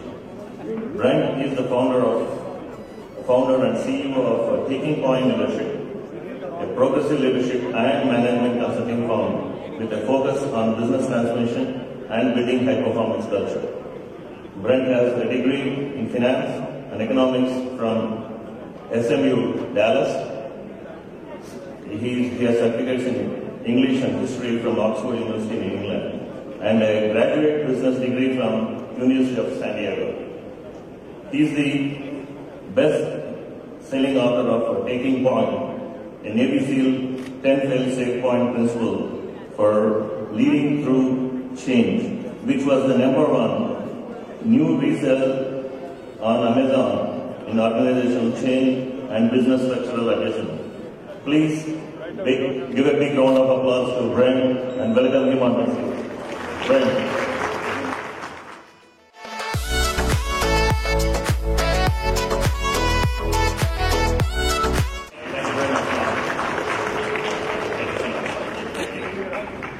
Brent. How's everybody doing this afternoon? So let's try that one more time. How are you guys doing this afternoon? You guys fired up? Engaged? Ready to listen and learn? The reason I ask is I want to make sure I'm not getting a sleepy after lunch crowd. You guys are good to go? Okay. Now the reason I ask is because in the early days of SEAL training, you spend a heck of a lot of time in the classroom. But of course you do so on very little sleep. So the instructors would keep these large metal bathtubs full of ice water in the back of the room. Guess what those were for? It wasn't for drinking. If you got caught nodding off, falling asleep, not paying attention, you literally got to sit chest deep in a bathtub full of ice water for the rest of class. And I always fell asleep right at the beginning of class. Hypothermic every day.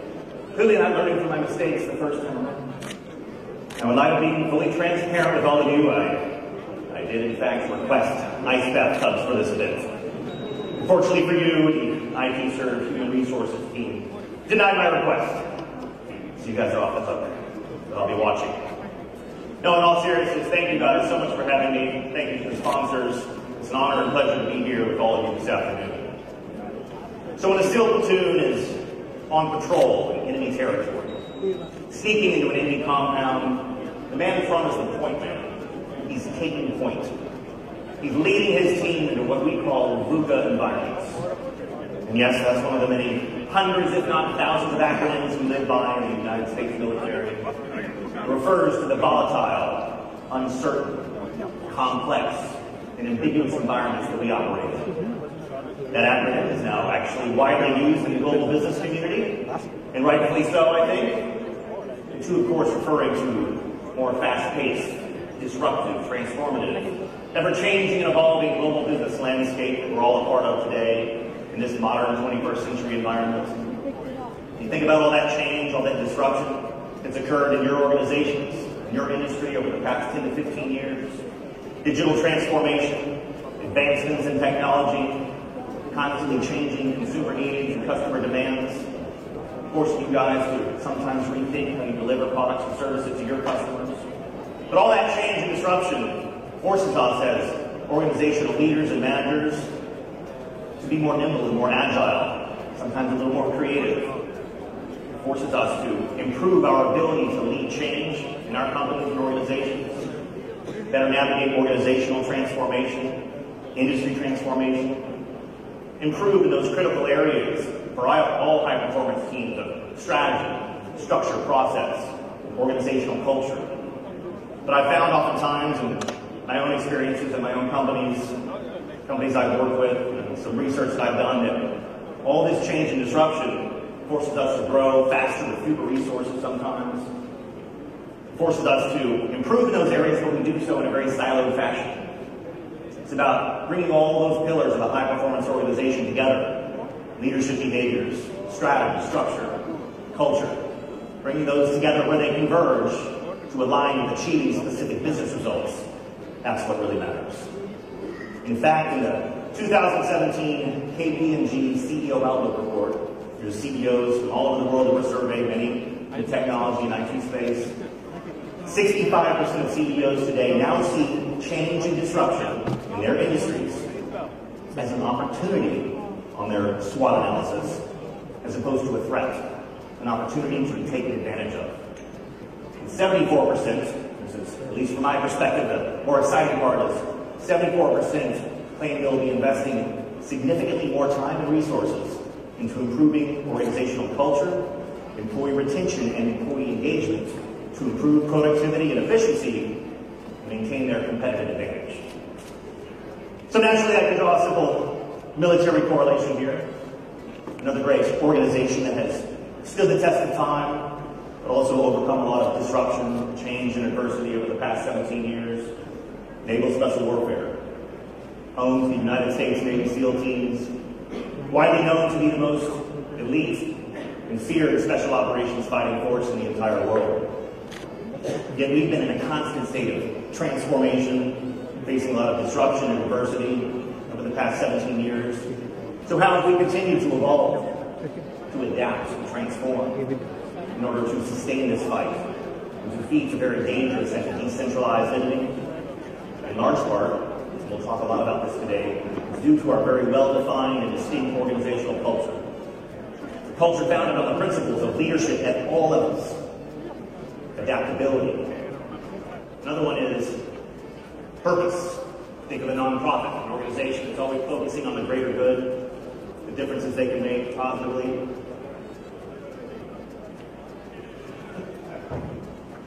Here we go, it's all in the arm. Caring, a very family-oriented environment where people take care of one another. Order, again, structure, stability, process. And the last one is safety. An organization that really focuses a lot on planning, preparation, looking for threats on the horizon, sometimes quality of a more resilient organization. And by way of explaining this, I wanted to show you what the culture of the SEAL teams of the Naval Special Warfare Community looked like before 9/11. So pre-9/11, our culture looked like this. A learning culture based on creativity and innovative thinking. Results-oriented, I know that's not going to shock you, but we like to win a lot. And authority. Again, we've changed to a more agile model, but let's be honest, it's the military, so a very authoritarian culture. Well, we realized that when we enter these conflicts, we enter them as a very overmanaged, underled, very siloed, slow-moving 20th century organization. And we assumed we were fighting the same organizational structure, which of course we are not. We were fighting a very decentralized and agile enemy. So we had to go through a lot of structure and process changes, which eventually led to culture transformation that made us look like this. Still a very learning culture based on creativity, innovation, results-oriented. We like to win. And of course now we have to move away from this authoritarian, slow-moving top-down hierarchy into a more agile model, pods, networks, ecosystems to match our enemy's style. And then of course we had a higher purpose, a higher cause. So I want you to reflect on this as you think about this as it relates to your organization. What culture styles does your company embody? Are they by design? Do they align with what you're trying to achieve in your desired business results? So what does this look like in practice? How do you increase productivity and accountability in an organization? And how do you start to align your culture, your company culture, with what you're trying to achieve? And you can break it down here initially with this 4-tier results pyramid. So at the top there you have your R1 versus R2 results. Your R1 results are the business results your company is achieving today. And the R2 results are your desired results, what you need to achieve from a business perspective to fulfill your vision and purpose. Then we come one down, there's the actions. What are the actions and behaviors? What are the actions that we need to take, especially as business leaders and managers, proactively to achieve that desired result? We'll get to this in a minute.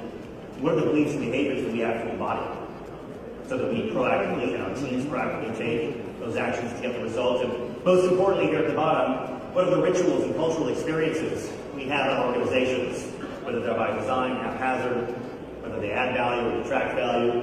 What are those rituals that we have that help embody those beliefs and values so we take the actions to get the results?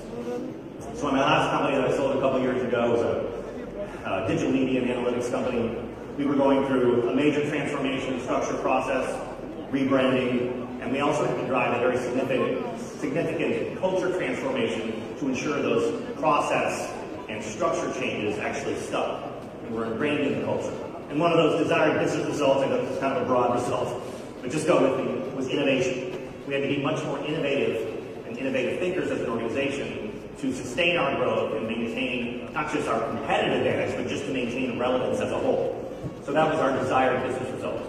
So of course there are the actions that we as leaders, that I as a CEO, and the organization-wide, one of the actions we had to take was to create more cross-functional and collaborative teams. To move from that hierarchy like we did in the SEAL teams to pods and ecosystems and networks of empowered teams. The belief, of course, is that innovation is the path to growth and profitability to sustain our relevance and competitive advantage. And some of the cultural experiences that we started to actually put in place to support the belief that innovation is the path to growth and profitability were these. One of them was how we changed our talent acquisition programs.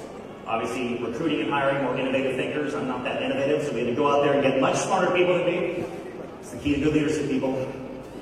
Surround yourself with people much, much smarter, and then you take credit for all their work. Right? No? Okay. Another one was our professional development programs that had to align with our talent acquisition strategies. Those development programs had to align with creating more innovative thinkers in the organization, giving them more opportunities for personal and professional development. We did an innovation lab every single week. People across the company, across our 3 offices, could come together on a Wednesday during lunchtime.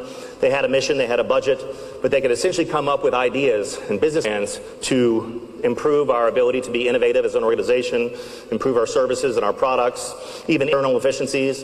All of these things are cultural experiences, as all of them in rituals, that added value to beliefs, that drove the actions to that desired result. And you can really analyze the cultural experiences you have in your company to see, do they add value to what you're trying to achieve? Do they add no real positive or negative? Or sometimes they actually have a detracting value to what you're trying to accomplish as a company. So I would like you to reflect on that when you go back to your organizations. Especially during times of change, especially from a leadership perspective, accountability and creating a culture of accountability matters as much as anything else we do on the job. Another line from the SEAL ethos says, "In the absence of orders, I will take charge, lead my team, and accomplish the mission. I lead by example in all situations." The notion and the discipline of accountability starts on day 1 of SEAL training. As we say, our training is never complete. So from day 1, in the first week, the entire 18-month program, we have a weekly, I call it an accountability drill. We're teaching ourselves and each other to hold ourselves and our teammates to the highest level of accountability, the highest standard. It's essentially an anonymous peer review process. You guys ever do 360s in your companies? This is basically a really hardcore version of a 360. So every Friday afternoon, the class is brought into the classroom. You sit down and instructors pass out sheets of paper. On that paper are 5 lines on the top and 5 lines on the bottom. Little areas for comments. You're instructed to anonymously rank who you believe the top 5 performers are in the class and who you believe the bottom 5 performers are in the class. And I know what you might be thinking. You're like, wow, that's great. No, they never ever tell you who land in the top 5. Because people, that would be positive reinforcement. And we do not deal in positive reinforcement in SEAL training. We deal only in negative reinforcement. Not an HR strategy I recommend in the civilian. So what they do is they take all those names in the bottom 5 and post them right there on the whiteboard next to the door. Little checks next to them, to how many times you landed in the bottom 5. It's not a great way to start your weekend. Not a big motivating factor, I don't think. The one name listed in the bottom 5 most frequently, every Friday, is immediately ejected from training based on their peer reviews. No ifs, ands, or buts, no appealing to the empathies of the Human Resources Department in SEAL training. There is nobody to go cry to. We take that notion of accountability extremely seriously. Of course, we take it with us to the battlefield. When you're on patrol in enemy territory, each and every person is accountable for owning a field of fire, the area you are responsible for protecting should the enemy attack. And that's a great thing about the notion of accountability in any organization. When everybody's accountable and you can put mechanisms in place to drive a culture of accountability, everybody's more engaged, it improves morale and efficiency because everybody's executing their duties, responsibilities to the best of their ability. And I have case studies in my book about this. A culture of accountability has a direct and positive impact on productivity, growth, and profitability in any organization. Let these pictures sink in for one sec here. Yeah. Studies actually show that interacting with animals can actually improve human social interaction, areas of trust and empathy. So I thought these pictures were appropriate for the trust slide, don't you think? And yes, that is a monkey on my head. My last tour was in Africa. His name is Iron Mike. Raised him from infancy for 6 months. Found him on the side of the road. Thought that was a good idea. So when I wasn't operating, he would sleep in my cot with me, either nestled in my armpit or on my chest. And how many people in here have kids? Yeah, probably most of you, right? So in the mornings, I don't know if your kids do this, but in the mornings he would wake up, he would climb up onto my chin, squat right there, and he would grab my eyelashes with both paws and rip my eyes open. Be like, hey Dad, wake up! It's time to eat. And then he would typically urinate on my neck. Yeah, I wasn't well versed in potty training at the time. I have 3 kids now, I've gotten a lot better at it. And yes, that's a dog attached to my body as I jump out of the back of that plane. You know what he's thinking right now? Man's best friend, my ass. Not a happy camper. I don't know what it is about plummeting 130 miles an hour towards the face of the earth. Takes a little getting used to. I'm sure we have some dog lovers in the room, don't worry. They get treated better than we do. They get their own hotel rooms when we're on training trips. They eat better than we do, so don't worry.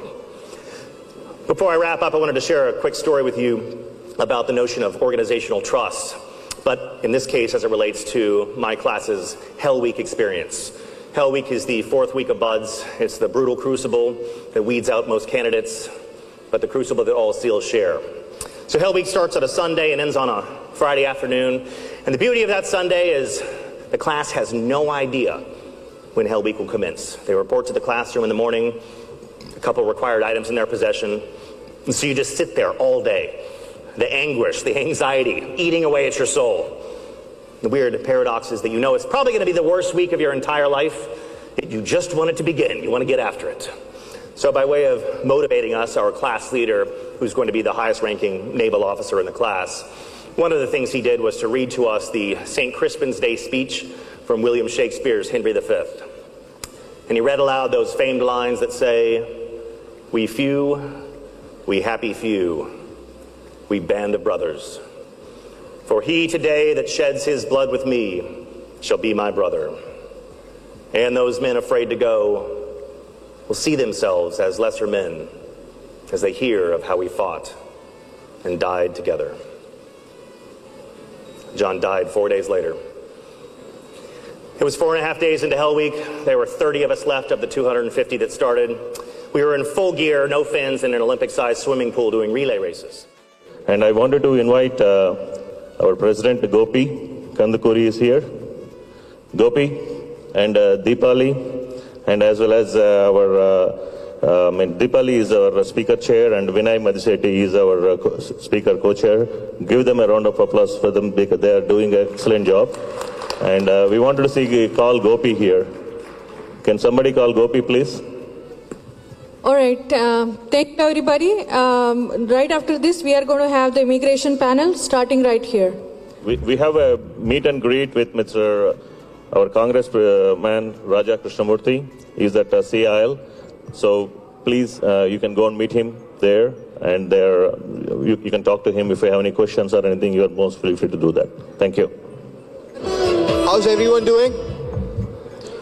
Good. I just get to hear it from the first bench. We have a very important session coming up, guys. How's everyone doing?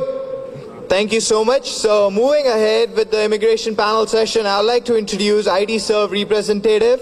He's not only a CEO, but he has a lot of knowledge. He has experience with policy advocacy for 7 years. As a part of policy advocacy, attended lobbies days in Capitol Hills for 6 years and worked with TechServe to make changes to comprehensive immigration reform bills.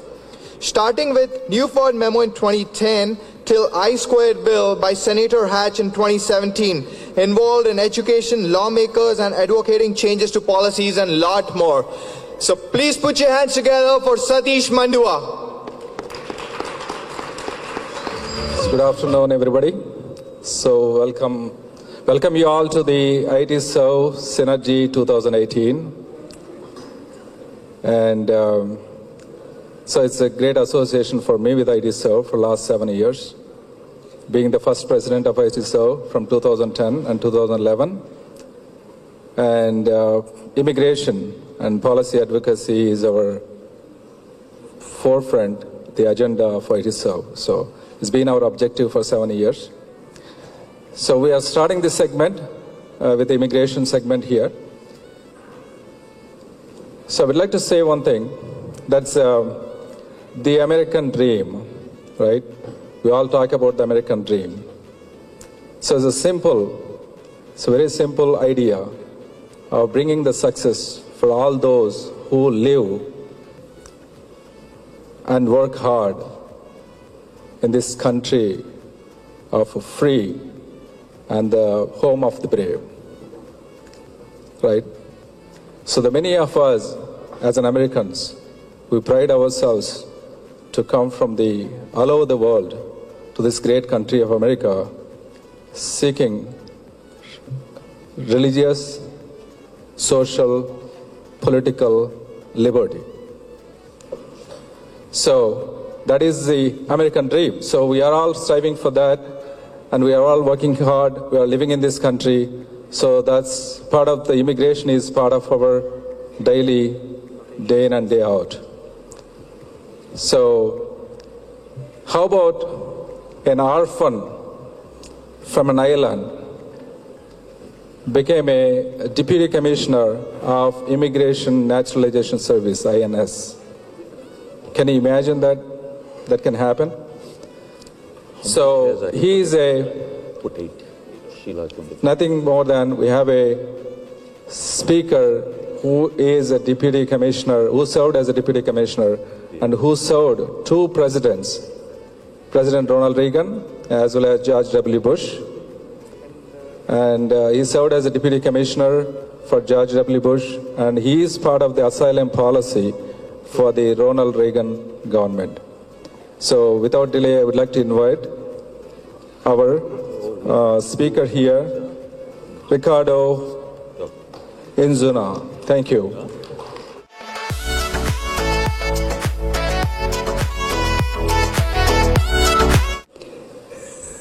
The goal right now is to get 30,000 a day in detention, men, women, and children. We're spending almost $16 million a day in unnecessary detention. Well, people might argue, yeah, but if we let them go, we're not going to see them again. Well, I didn't detain them unless I had to, unless they proposed some sort of security risk. And for those people who had a court date, 98% of those people showed up for court. And of those who were ordered deported, 87% left the country voluntarily. It cost us 15 cents a day to monitor people who are out on their own recognizance versus $178 a day. Yes, they're enforcing the law. Yes, I was enforcing the law, but it seems to me that part of enforcing the law means that you have to be prudent. That if you're a steward of the government's money, you can't just spend it because it's a good political move. It has to be a good financial move also. Now, I didn't grow up in an ordinary way. Somebody mentioned earlier that I had a kind of a rocky start. So I have some experience with immigration. Immigration is tough. It's hard to immigrate. It's hard to be an immigrant. It's hard to go through that process. I was born, I think, in Holtville, California. At the time, the border was very porous. There was no fence. The Border Patrol started in 1924, I think, so they patrolled the border, but they didn't have vehicles. They rode on horses, and they called them line riders. And very often you see people crossing the border who would stop and let the horse go by, and then they would cross. And in Holtville, California, it's a truck farming area. We have a lot of farmers there. And so I was born on the Timken Ranch. And in those days, they issued delayed birth certificates. Now, I didn't know my mom and dad very well, but my guess is they were born in Sonora, Mexico, and I think they just kind of let the horse go by and they entered the United States. I ended up with a delayed birth certificate, went through the military, supported Ronald Reagan in 1980, and became the Deputy Commissioner of the Immigration and Naturalization Service after, of course, I'd gone through White House clearance and that sort of stuff. And I remember the first Border Patrol class that I got to speak to. These were the graduating class of Border Patrol agents who used to chase me and my brothers around San Diego when we would take somebody that was visiting us to the bus stop. The kids had to walk the guests to the bus stop, and then we'd try and run home. We'd have a race. And sure enough, here would come some Border Patrol agent on a horse or on a bicycle or something and stop us. I'm speaking to this class, and I had this overwhelming urge to want to say, how do you like me now? Okay? Only here in America can this sort of thing happen. You know, do I think we're a perfect country? No, not by a long shot. Do we make mistakes? Of course we make mistakes. Do we make bad decisions that are politically based? Yeah, I think we do. But when you look at America in its totality, I still think we're the brightest star in the heavens. And for that reason, I encourage everybody that wants to immigrate. I think we need more immigration, not less. I think we need more help from the government, not less. And by that I mean the government, how do I put this? The government has vilified immigration. Immigration now is a bad word. Everything that happens on the border under Homeland Security is an immigration problem. I've been saying until I'm blue in the face, a guy that's smuggling drugs across the border is not an immigrant. He's a criminal. Somebody that's bringing children across the border for immoral purposes is not an immigrant. He's a criminal. You're conflating immigration for political purposes, and you hear the President of the United States talking about narco-terrorists, robbers, drug dealers as immigrants. A guy that shoots somebody up in San Francisco who happens to be an immigrant didn't shoot that person because he was an immigrant. He shot him because he had something wrong with him. He was mentally deficient. And yet every day you hear some story about some bad thing that immigrants do. Even the name that we use, illegal immigration. And for you attorneys in the room, you know that immigration, according at least to Webster, is a person who moves from one country to another to reside permanently. That's an immigrant.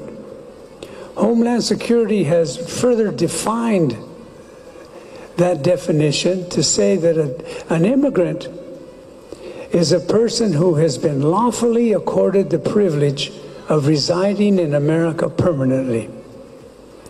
Immigration is a lawful process. You cannot have illegal immigration. That's an oxymoron. Okay? Either you're an immigrant or you're not an immigrant. So even the government, as it talks about immigration, they've gotten so confused in Congress and value shading. It hasn't been turned into a pejorative like illegal alien or illegal immigrant. And so I am trying to get the government, I work on the Hill very frequently, trying to shape legislation that gets the government to be more understanding and more sensitive about the needs of immigrants, of people who are trying to move America forward, who are trying to make America better. And the government's getting in the way. Each time that the president or somebody made a demand on immigration and they didn't give us more people to do the new work that they assigned to us, we had to take those resources from existing staff, and that gave us backlogs. When I became the deputy, if a plane landed from India, some of you may remember this, there was a 4-hour wait on the plane before you could disembark. We just didn't have the staff. But for people that have just traveled 15 hours on a plane, to tell them you've got to sit for 4 more hours, those were not happy campers, believe me. And we finally got that down to 60 minutes from the time you chalk to the time the last one clears immigration. That was our standard, and we got to it. But we needed more money and we needed more personnel. Now, that was the commissioner's job. My job as the deputy was to run the agency day to day. And I did that, and I thought most of my policy decisions were policies that I made. They were policies of inclusion. rather than policies of exclusion. When you make policy, you can try and help people, or you can try and reduce the number of people. I was interested in bringing as many people into the country legally as I could.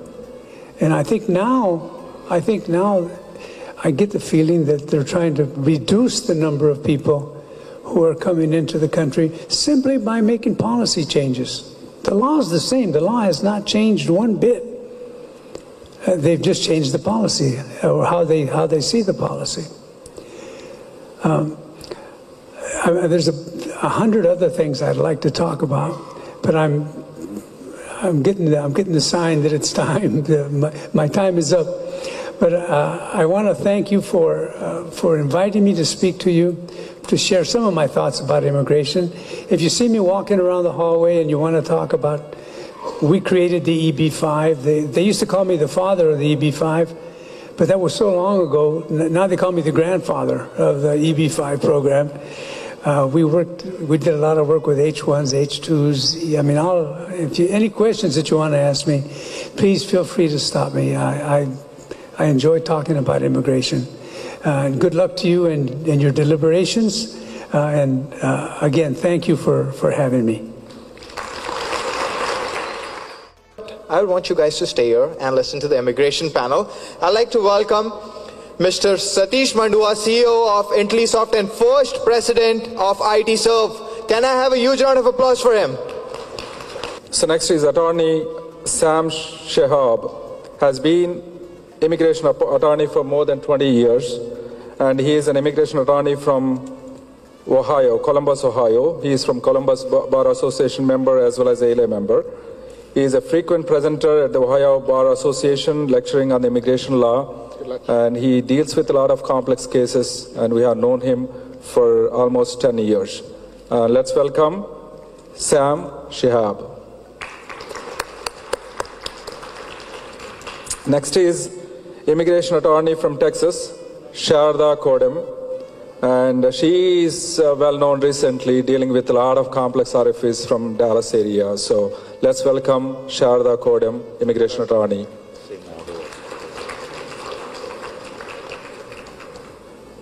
And Sheetal Patel is a member of Prashichan Patel LLC and has extensive experience in all aspects of the immigration law. She is utilizing her family law experience to assist clients with immigration issues arising out of legal separation of a divorce and helping the woman in need. So let's give her a big hand and welcome her.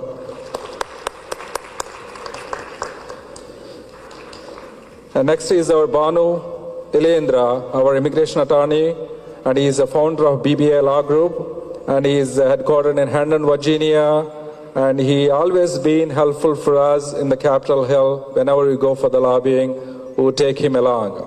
So he always comes in the forefront in contributions as well as helping us to take our policy advocacies to the lawmakers. So welcome Banu Ilendra from BBA Law Firm.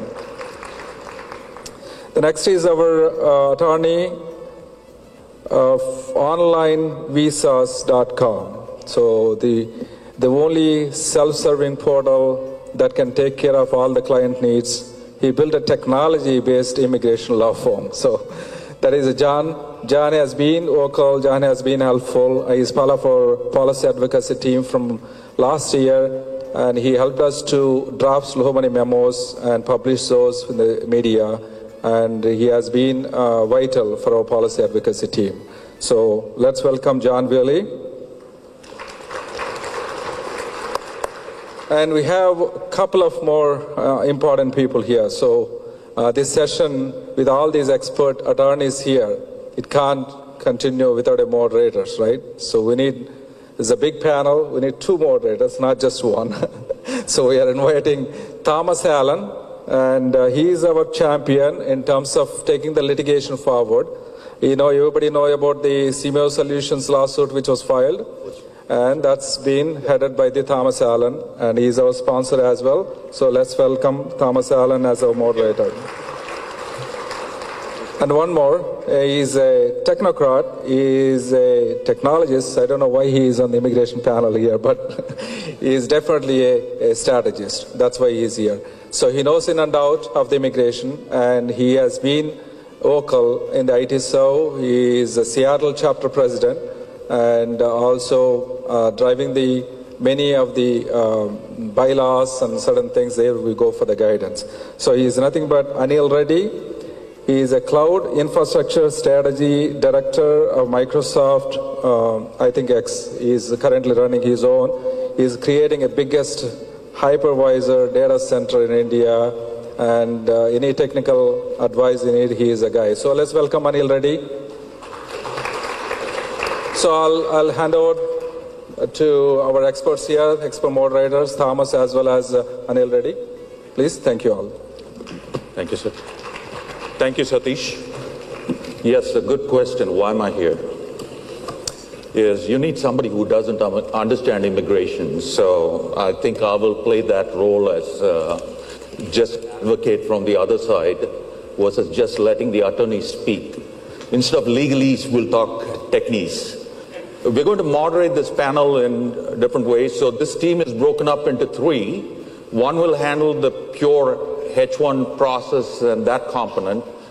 Another group will handle questions and provide answers to the others, which is the L1s, OPTs, H4 EADs, and so on and so forth. And the third group will be the compliance. They will answer this question on compliance, and we'll try to rotate these things around. And we will definitely have a QA, probably around 15-20 minutes of QA. So keep your questions based on the topics, and we will get those answered. Just to also let you know, if you have any detailed questions, post that. These guys are here. You can talk to them right after the session. This is the best panel we can ever ask for, right? So the very knowledgeable attorneys, I don't think there is any other panel that can beat this. So we'll ask very specific questions. We'll ask very direct questions, which is very useful for this audience. So, let's start. I don't want to waste your time. Let's jump into the questions and take it forward from here. Thank you. And of course, we have Sheila Murthy. Sheila has always been a great advisor to this organization and an advocate. So we have her on stage. In case we miss something, she can always catch us on it. So with that, welcome.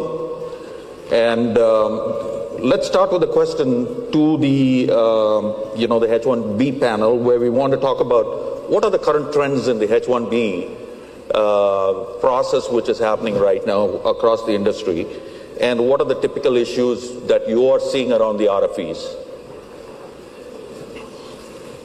It's on. Yeah, good afternoon, everyone. So when it comes to current trends on H1B process, first of all, the employers now divided into two groups. One filing the petition with California Service Center, another one Vermont Service Center. They totally know their process standard is, I can say that at least 50% different. So even some of the employers who calls me and says, oh, my friend got approval. Next question ask which center? They comes back Nebraska or Vermont. Okay, talk about California Service Center. So what California Service Center doing? Unfortunately, most of the Texas employers, Florida employers, Georgia employers, everyone, until 2 years back, they filed in Vermont. Now they are going to California Service Center. They have a lot of difficulty even to understand the RFEs. So the current trends means, if you ask me, every 1.5 months, we see different trend. Every 1.5 months, there are different template of RFEs. So it started from level 1, specialty occupation, now totally different. I'm not seeing much specialty occupation RFPs in last, 3 months.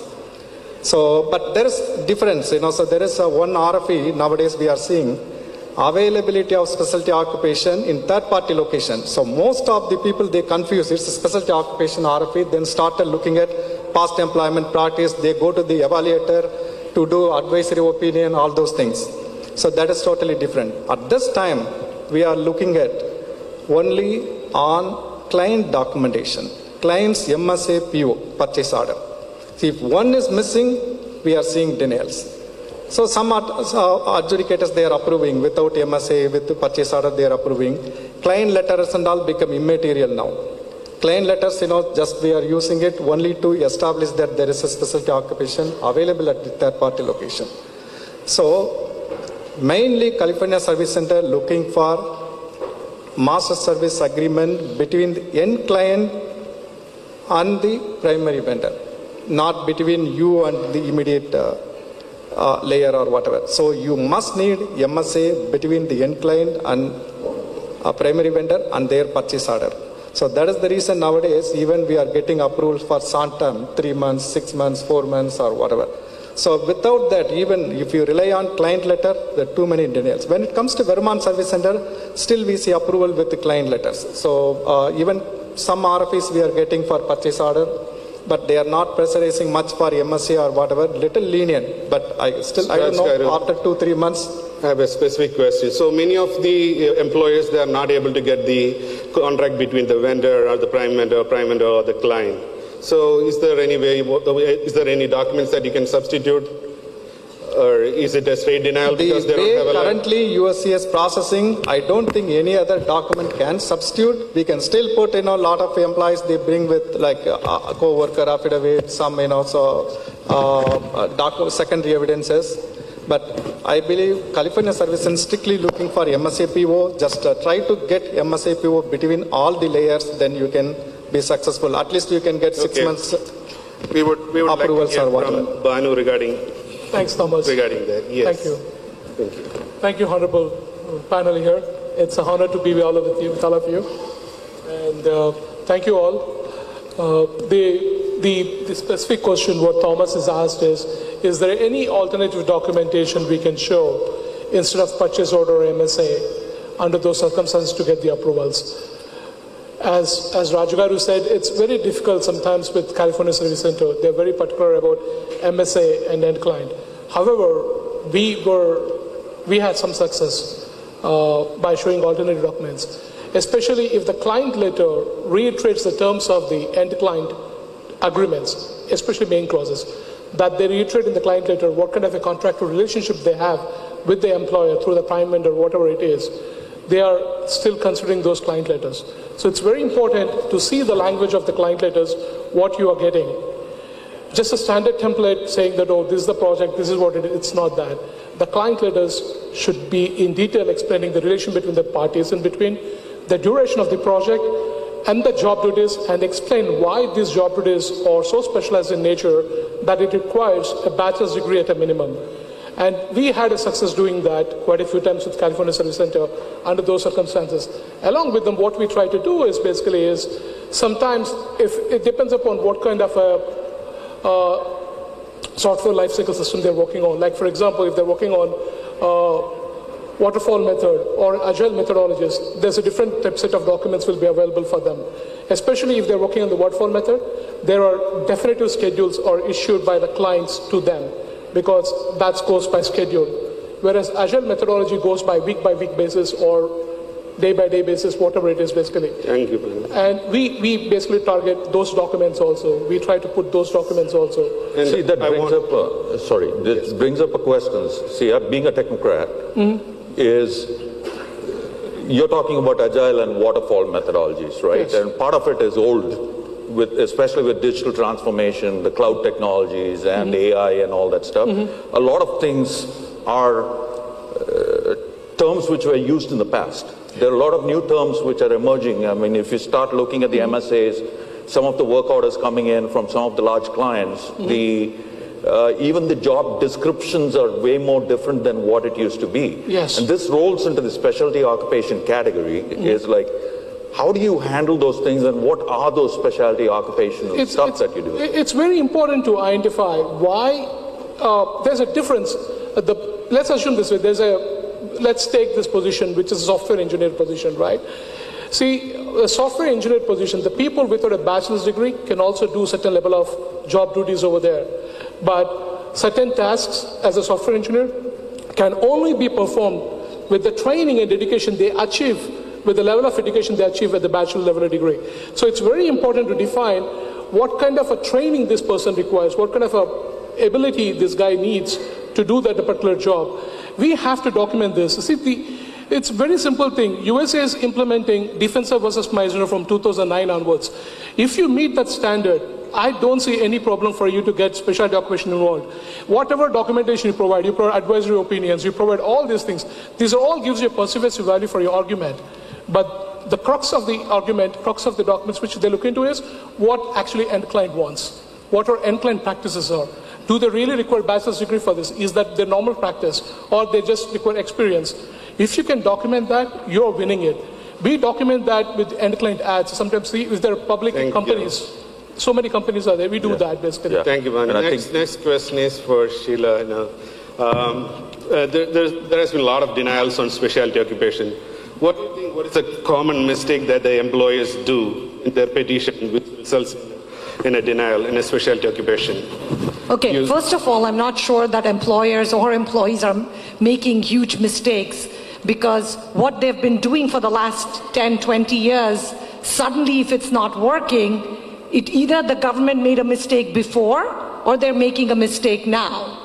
Now clearly, President Trump's executive order, Buy American, Hire American, is sort of the blueprint, I guess, on which all immigration officers think that they are being very loyal and good American soldiers by issuing RFEs and denials, even when they see that everything is in the petition. Strong, well-prepared, good petitions, fourth renewal for the same person. How can they possibly deny it, right? Doesn't make sense. It's not the employer's fault, it's not the employee's fault. It's a new culture, it's a new attitude, and with almost every other month the new policy memos that are being released, which really continues to throttle how immigration should be viewed, really is, I guess, the source of the problem. Yes. So knowing that they have an attitude of negative with sort of a lens of trying to deny the case, you really need to prove. Basically, every petition you file is almost becoming as if it's going to go to court, as if you're willing to take it to litigation, challenge the government, attach other case law that was previously used to approve why those cases were approved if it's publicly available. You, so I just want to be more specific. Nowadays, on most of the denials, we are seeing this. They link the specialty occupation to the education. The employer is not mentioning a specific degree. What is your take on that? That the employer is not mentioning the specific underlying education which the person needs. For let's say software developer, if the employer is saying the minimum requirement is a bachelor's degree in engineering, correct, or science, technology, they are denying those kind of petitions. So is it something they have to do it differently to meet the needs of the new administration, or? Yeah, so basically USCIS is saying that they need a degree in computer science, or not. Now they're even refusing to accept sometimes electrical or electronics engineering. They're saying that's not a specialty occupation for a programmer analyst, and then you fight back saying, hey, such and such CEO had a degree in electrical engineering. Correct. Sometimes they backpedal and approve the case, sometimes they issue a second RFE, and sometimes they're denying the case. And when you appeal it, you're spending hard-earned money appealing a case, which still could get denied. So but when you take it to court, and you know that as well as we all do, you take it to court, everything that they're doing is illegal. They're violating their own law, their own regulations, their own policies.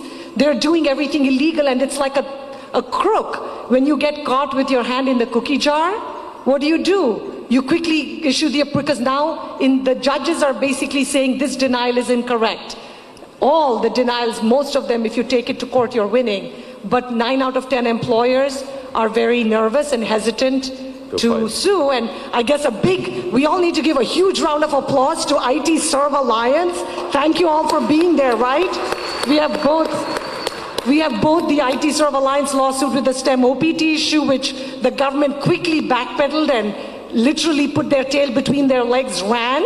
And then, of course, now the new case where we had the duration of H-1 petitions, which would be a fantastic case. So I'm very excited, and I think every dollar that you all are paying to IT Serve Alliance to be in this conference, to participate with your dues, it's the best spent money in the year for your business, because you are getting your rewards back 1,000% with all the money that the victories. Thank you, Sheila. Thank you. Thank you. John, I know you're ready to jump out of your seat because you've been wanting to talk about specialty occupation. So would you want to take it? Thank you. Does that work? Yeah. I think I'll stand up because I'm not there. Specialty occupation, third party, level 1 wages. There's a number of these different things. By charting that out, what we had was a horrible year last year, right? So H-1Bs had an 88% approval rating in 2016. It dropped to a 59% in 2017, and that doesn't even include, that's everybody, not just staffing companies. Staffing companies would even be lower because of the third party issue, because of the level 1 issue, right? So by all that and charting at that, it was actually very helpful to me. And we looked at that and we saw this new memo come out in February. The great thing about the memo is they actually told us what they were going to do this year. They didn't tell us last year. They told us on March 31st with this innocuous memo that in a footnote talked about level 1, but didn't tell us what to wear. And we all looked at each other and said, how do we answer these? And we got through. Well, looking at this year we had 100% approval rating and only 2 RFEs on the cap-based H-1Bs. And I'll tell you how we got there. The first thing we did is you need to understand that you can't just tell USCIS what you're doing anymore. You have to show them what you're doing. What I mean about that, and I think all you guys would agree, is you look and you audit the business documents the company's doing. You don't just give a letter saying this is what the job is. If it's contradictory, they'll kill you. So it's everything on how do you employ your employee, what do you call your employee, what does the end user call your employee, and that's the speculative occupation thing. So what did USCIS do? Well, first thing they did is they got rid of ONET, which we've all used as immigration attorneys was the body, and they replaced it with OOH. And OOH is very restrictive, but OOH says some jobs require a degree, others may not. If there's the may not, you're dead. So computer programmers, dead. There's these other things that they don't list the job much into it, like a quality assurance tester. Can't do them anymore because OOH doesn't tell you what degree is required for it. So what do you do about that? So one of the things we did was you give a promotion. Somebody's no longer a quality assurance tester, they're now a developer. They have quality assurance pieces in it. You actually give them a promotion, put it in your document so it doesn't look like you're scamming anybody, and then you have a job that can make it under that. That's what specialty occupation's about. And then the third party thing I want to hit on, that's because you guys all had good nuggets and stuff like that. There's a thing in this memo that says you have to have an itinerary, and you have to have a contract, and you have to have a contract with everybody. But if you don't have a contract in everybody, you can use proof of actual work, right? So they give some nuggets about what is proof of actual work. Well, proof of actual work can be a milestone. So that's like a roadmap. So if you have your, and talking to our clients, you're like, they'll never give us a third-party letter. They'll never do that. They just won't. We don't know them. There's vendors, 4 vendors between us. They said, well, is there any documentation that your client has, especially if they're there, that shows what are they doing in the plan? They'll go, oh yeah, there's this big plan. Well, is their name in it? Yeah. Well, you just take a highlighter, put their name in, and what you've done is you've proved they've actually there, right? So don't have a letter, but you're proving they're actually there, and you can use correspondence and other things like that to kind of get past it. Those are some of the techniques that we've... So are you talking about the SOWs? What's basically? That? Are you Statement talking of about work. the SOWs? Well, okay, so there's 3 ways to get proof of the third party. There's a statement of work or an MSA. Typically, if it's a statement of work or MSA, they're going to say it's going to go to legal. We'll never get that back. They'll never do it. But you always ask it. Okay. So the second thing after that is the letter. Well, they'll never give us a letter. And the third thing, and this is a thing that we found, and maybe you guys have seen this, is an itinerary. You have to have an itinerary, but you can put all the same things into an itinerary. You can put the duties, you can put signatures, you can put duration. And here's a trick, that sometimes a manager will sign an itinerary and it doesn't have to go to legal, right? And the manager already knows your person, and they'll sign off on that and they're cool about it. But it has everything that would have everything else in there. And that's a trick that will connect. So John, thank you, John. That's very specific. That was very useful. In fact, I want to add one more point on your question. The secondary evidences, when it comes to secondary, we don't have client letter, we don't have MSA, PO, whatever. I had one case recently. So I went back to the USA, we are paying fraud prevention fee. This is a genuine case. why don't you go ahead, call the client? They did call and they approved the case. So we can try all the way, but now we don't have premium process.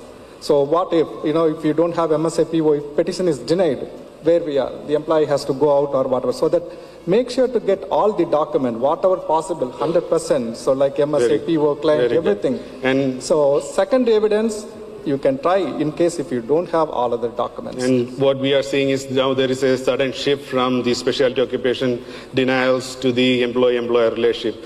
Though the language is mentioned in the client letter saying that the supervision will be by the employer, the USCIS is saying that doesn't show what's the level of supervision you can have.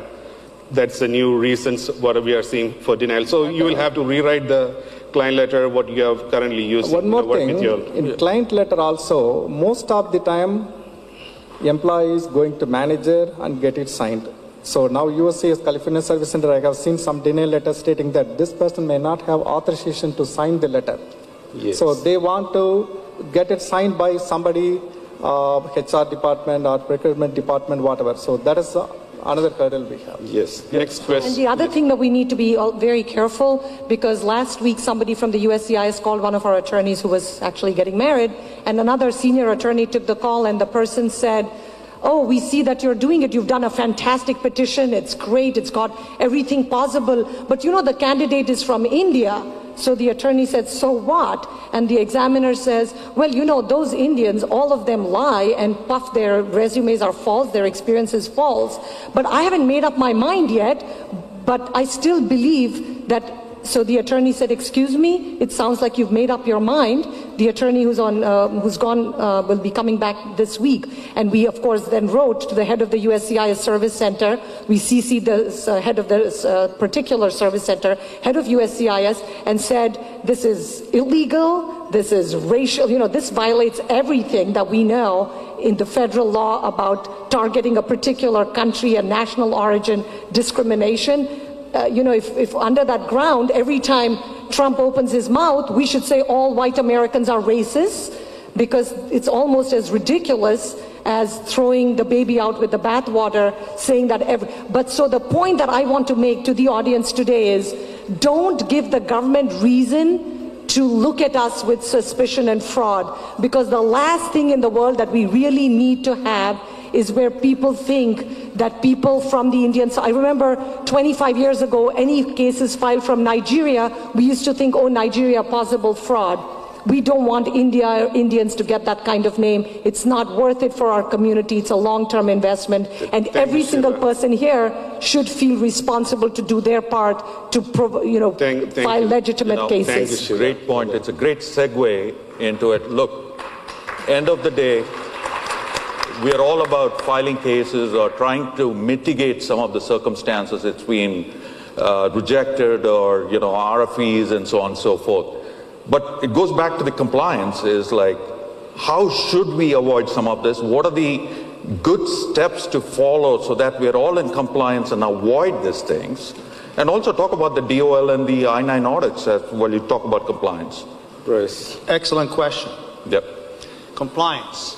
Old topic, new urgency. As I'm looking at everybody right here, I can 5 minutes tell you which company has compliance and they care about compliance and which company doesn't. Those who are paying attention have the attitude and the willingness to comply. Those who start talking to their friends or take notes, we got a problem. And that's how I tell which company, which client I need to work with closely, because when I start bringing in a new client and we talk about H-1Bs and we go through the process, I always bring out compliance. And the moment I bring out compliance, I have one of two reactions. Either looking at around the room, looking at the clock, or taking notes. The law on compliance is not complicated. The execution is. And that's where we have to pay attention. The process is simple, and if you have an attitude of wanting to comply, you can get it done. Good friend of mine who is in the crowd just ran a half a marathon this week. I will not mention his name and embarrass him. He's very proud, and I'm very proud of him too. He is also compliance minded. You cannot run a marathon without practicing. You cannot be in compliance without following up on it every day. As you can hear me, I haven't talked about the law because there isn't a whole lot to it, and I'll go through it very quickly. Compliance, first thing is paperwork compliance, which means something you do daily or weekly. For the H-1B, the H-1B public access file, we all know about the public access file, and we all know how our public access file in our office look like. You have to be ready as if the audit will happen tomorrow. Because if you get the notice of audit and you're giving 3 days, you're not going to be able to comply. So it's almost like going to the gym. You got to do it with every H-1B case. You got to engage your attorney on a periodical basis to look at your records. If you sub that out to your HR, and I'm sure your HR do a great job, but they're not lawyers, and they make one mistake, and they've been doing this mistake on every public access file, and the attorney is not looking at it for a year or a year and a half, you got a lot of cleaning up to do. So you need to engage the attorney more frequently to look at this public access file, pull them randomly, and evaluate them. Luckily, for the last couple of years, there has not been a whole lot of focus on DOL audits, and my speculation is because probably they're not well funded. The Department of Labor doesn't get filing fees for H-1B or LCA filings. They do not get filing fees for labor certification filings, and therefore, right now, they're falling a little bit behind. But that monster can be awakened in no time, and they are the agency that has the teeth, the ability to shut you down, not USCIS. USCIS will deny your case, or they'll file a revocation on your case, and with the revocation, we can take it all the way to court and drag it for 10 years and your employee is still working. Not if the Department of Labor debars you from the H-1B program. Not if they assess $500,000 penalties and back wages for non-compliance. They'll shut you down, and they have done that before. Perm labor certification compliance topic is not discussed very often. Every labor certification you file, there is an audit file. If that file is not in your office, sometimes it's in your attorney's office, and you must keep it for 5 years. That never been audited, that's never been reviewed before, but if it's been, if that can of worms is opened up and you do not know where your perm labor certification audit files, you got a problem. OPT, CPT compliance, E-Verify compliance. Are you doing the E-Verify? You're going through the process? Are you maintaining the records? Very critical compliance piece. Training program for STEM EAD paperwork. Are you keeping track of them? Are you following the training programs for the STEM OPTs? Very critical area. So paperwork compliance is the beginning. Really, it's the second step. The first step, attitude and willingness to undertake the process. Second step, paperwork, painstakingly following through the paperwork. The third step is maintenance and policies. Everybody, if you are in the H-1B business, if you do not have a written policy on how to handle site visitations, that's the first thing you should do when you go back to your office. Site visitation written policy. Call your attorney and say, I want a site visitation written policy. I want training for my HR. How to handle an officer coming to my office with a badge or a card and say, I need to talk to you. What's your rights? What's the limitation? How do you escalate? What do you do?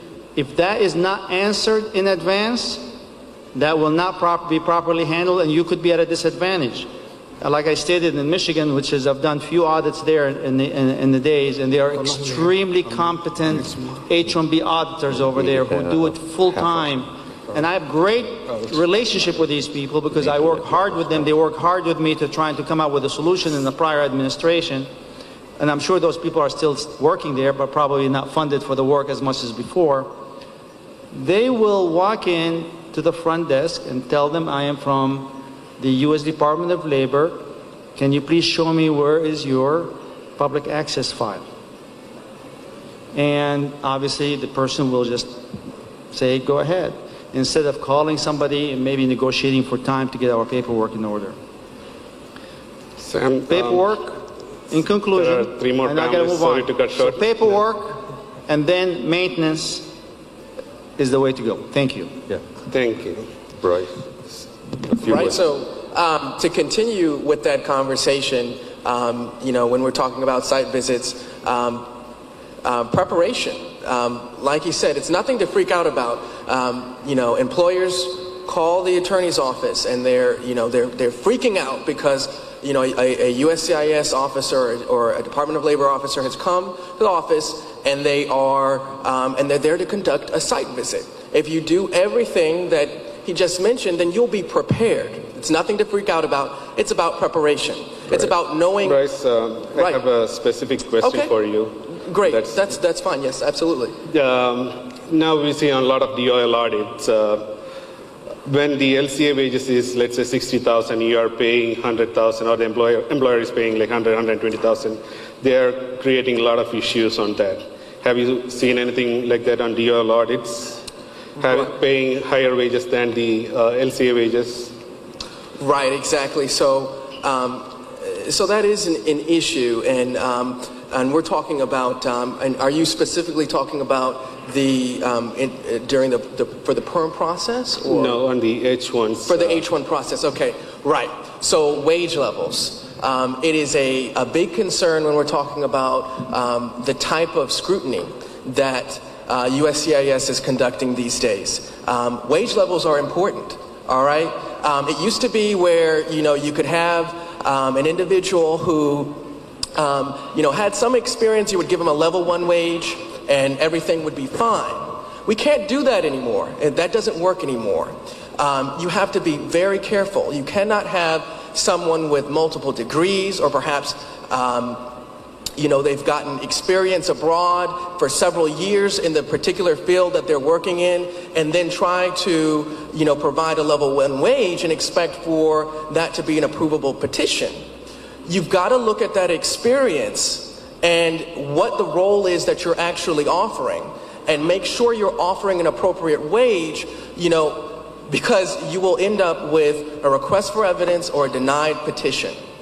So, I oftentimes see employers want to, ratchet up the wage for certain positions, thinking that by having a higher wage level, that will somehow get the petition approved, and that's not the case. It has to do with balancing out what that individual's actual experience is, how it ties into to the role that you are offering, and working with your attorney to get the right to the right place. You need to be, and I'll also say something that sometimes occurs is you have employers who don't want to pay the wages.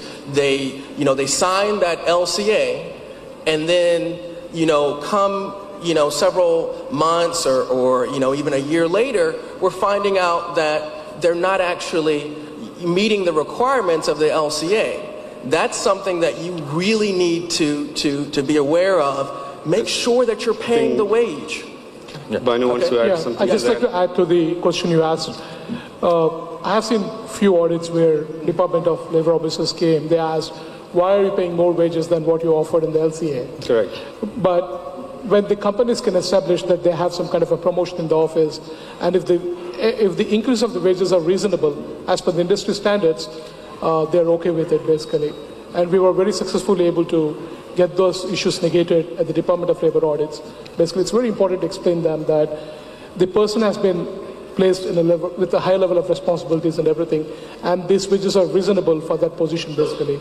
Therefore, it's still the position falls into that category, but with additional duties and responsibilities, the wages are reasonable, and that way we're able to negate. Fortunately, I had a very good experience in Department of Labor audits in various states I've done, in New Jersey, Texas, Virginia. These are the 3 main states where I've done a lot of audits basically, even in California too. Offices are very welcoming as long as you're open, you're talking to them, explaining to them, and you're reasonable in your negotiations. Thank you, Banu. That's what it is. Thank you. In fact, quick comment on. I have something because it's a compliance. I recently had an experience with one audit. In that case, employer first filed a petition under level 2 LCA, and also they are paying more than 90K. And when they are filing extension petition, in fact, they are paying still 90K, whatever the salary, but they filed the LCA under level 1. So during the DOL audit, the officer mentioned that you misrepresented a fact, material fact in the LCA. So I explained to them, it's not willful, still we are paying 90K, so we are paying, in fact, we are paying more than level 3. So, but she didn't listen. She bought the employer for 1 year recently. Then I went to ALJ, the case is in ALJ. So it's all depends on the officer. Some officers so rude, so they can say that in this case and all, the employer is still paying 90K. So they didn't do but any I think violation. the key point here is... Except, even I mentioned that it's inadvertent error or whatever. So I think the key point here is, we will see many different cases, but it comes down to having a standardized practice where we follow standardized rules. And anything which comes your way, there are mitigation circumstances or things that you do around it. But I think the fundamental thing is you have to follow the guidelines. So, quick comment on that. That's really very interesting insight. I've been told by an officer that seeing more wages paid than the LCA on a consistent basis in an audit is misrepresentation to the U.S. worker as to the opportunity available, and therefore it's fraud. And 2, it's a pattern and practice of fraud, and therefore a case can be made that this company is consistently misrepresenting the actual wages paid to the foreign worker. And the case can be made now. In my case, we were able to work it out, but that is an exposure when you overpay and not amend. So I want to add to that. Let's think that why the employers do that. Why do they put a lower wage and pay higher wages? Most of the employers, they think, if the wages are lower and on the LCA, and if they come on the bench, they have to pay only the lower wages. But that is not true. If the wages they are paying is a higher wage, they have to still continue paying the same wage when they are on bench. But as he was saying, what the USCIS or the DOL is looking is, you are committing a fraud. You are deterring the US workers from applying for that position because you have to post this at the client location for 10 days. Yeah. So to dovetail on my colleague have shared with you, is you have a fundamental right to not fear the government. Every time we talk to somebody about, well, you have an avenue, I was dealt with a lady, a client who got her case denied. I got with her on the phone Friday, and she just had a miscarriage, lost her child. They own a house. Her other son was a U.S. citizen born, 6 years old, and her H-1B was denied. And USCIS appears to me, and I'm highly suspicious, and I'm usually a very trusting person, that the denials now are being timed after the I-94s are denied, purposely, to deprive the foreign national the opportunity for alternative solutions, which is heartbreaking. This is a family that have been in this country for 11 years, have a house, have a child, went through a major personal crisis, and the government decided to pile on. This is unacceptable. On a human level, unacceptable. On a professional level, unacceptable on any level. The standard of proof for H-1B petition is the preponderance of the evidence. 51% for those who are in the math business, as you guys are. Meaning more likely than not absolutely 120% I proved my case. 90% of these H-1B denials are illegal. No question in my mind, and my colleagues will concur with me on this absolute statement. And you should, all of us in this business had wonderful days, great days. We filed a lot of cases. Your business grew. You made good money. You saved some money. There are years where you have to pay money. All of us, not only you, us too, work together to change the direction back to the right direction where we're heading. We cannot accept this and continue to go on, gentlemen and ladies. Thank you.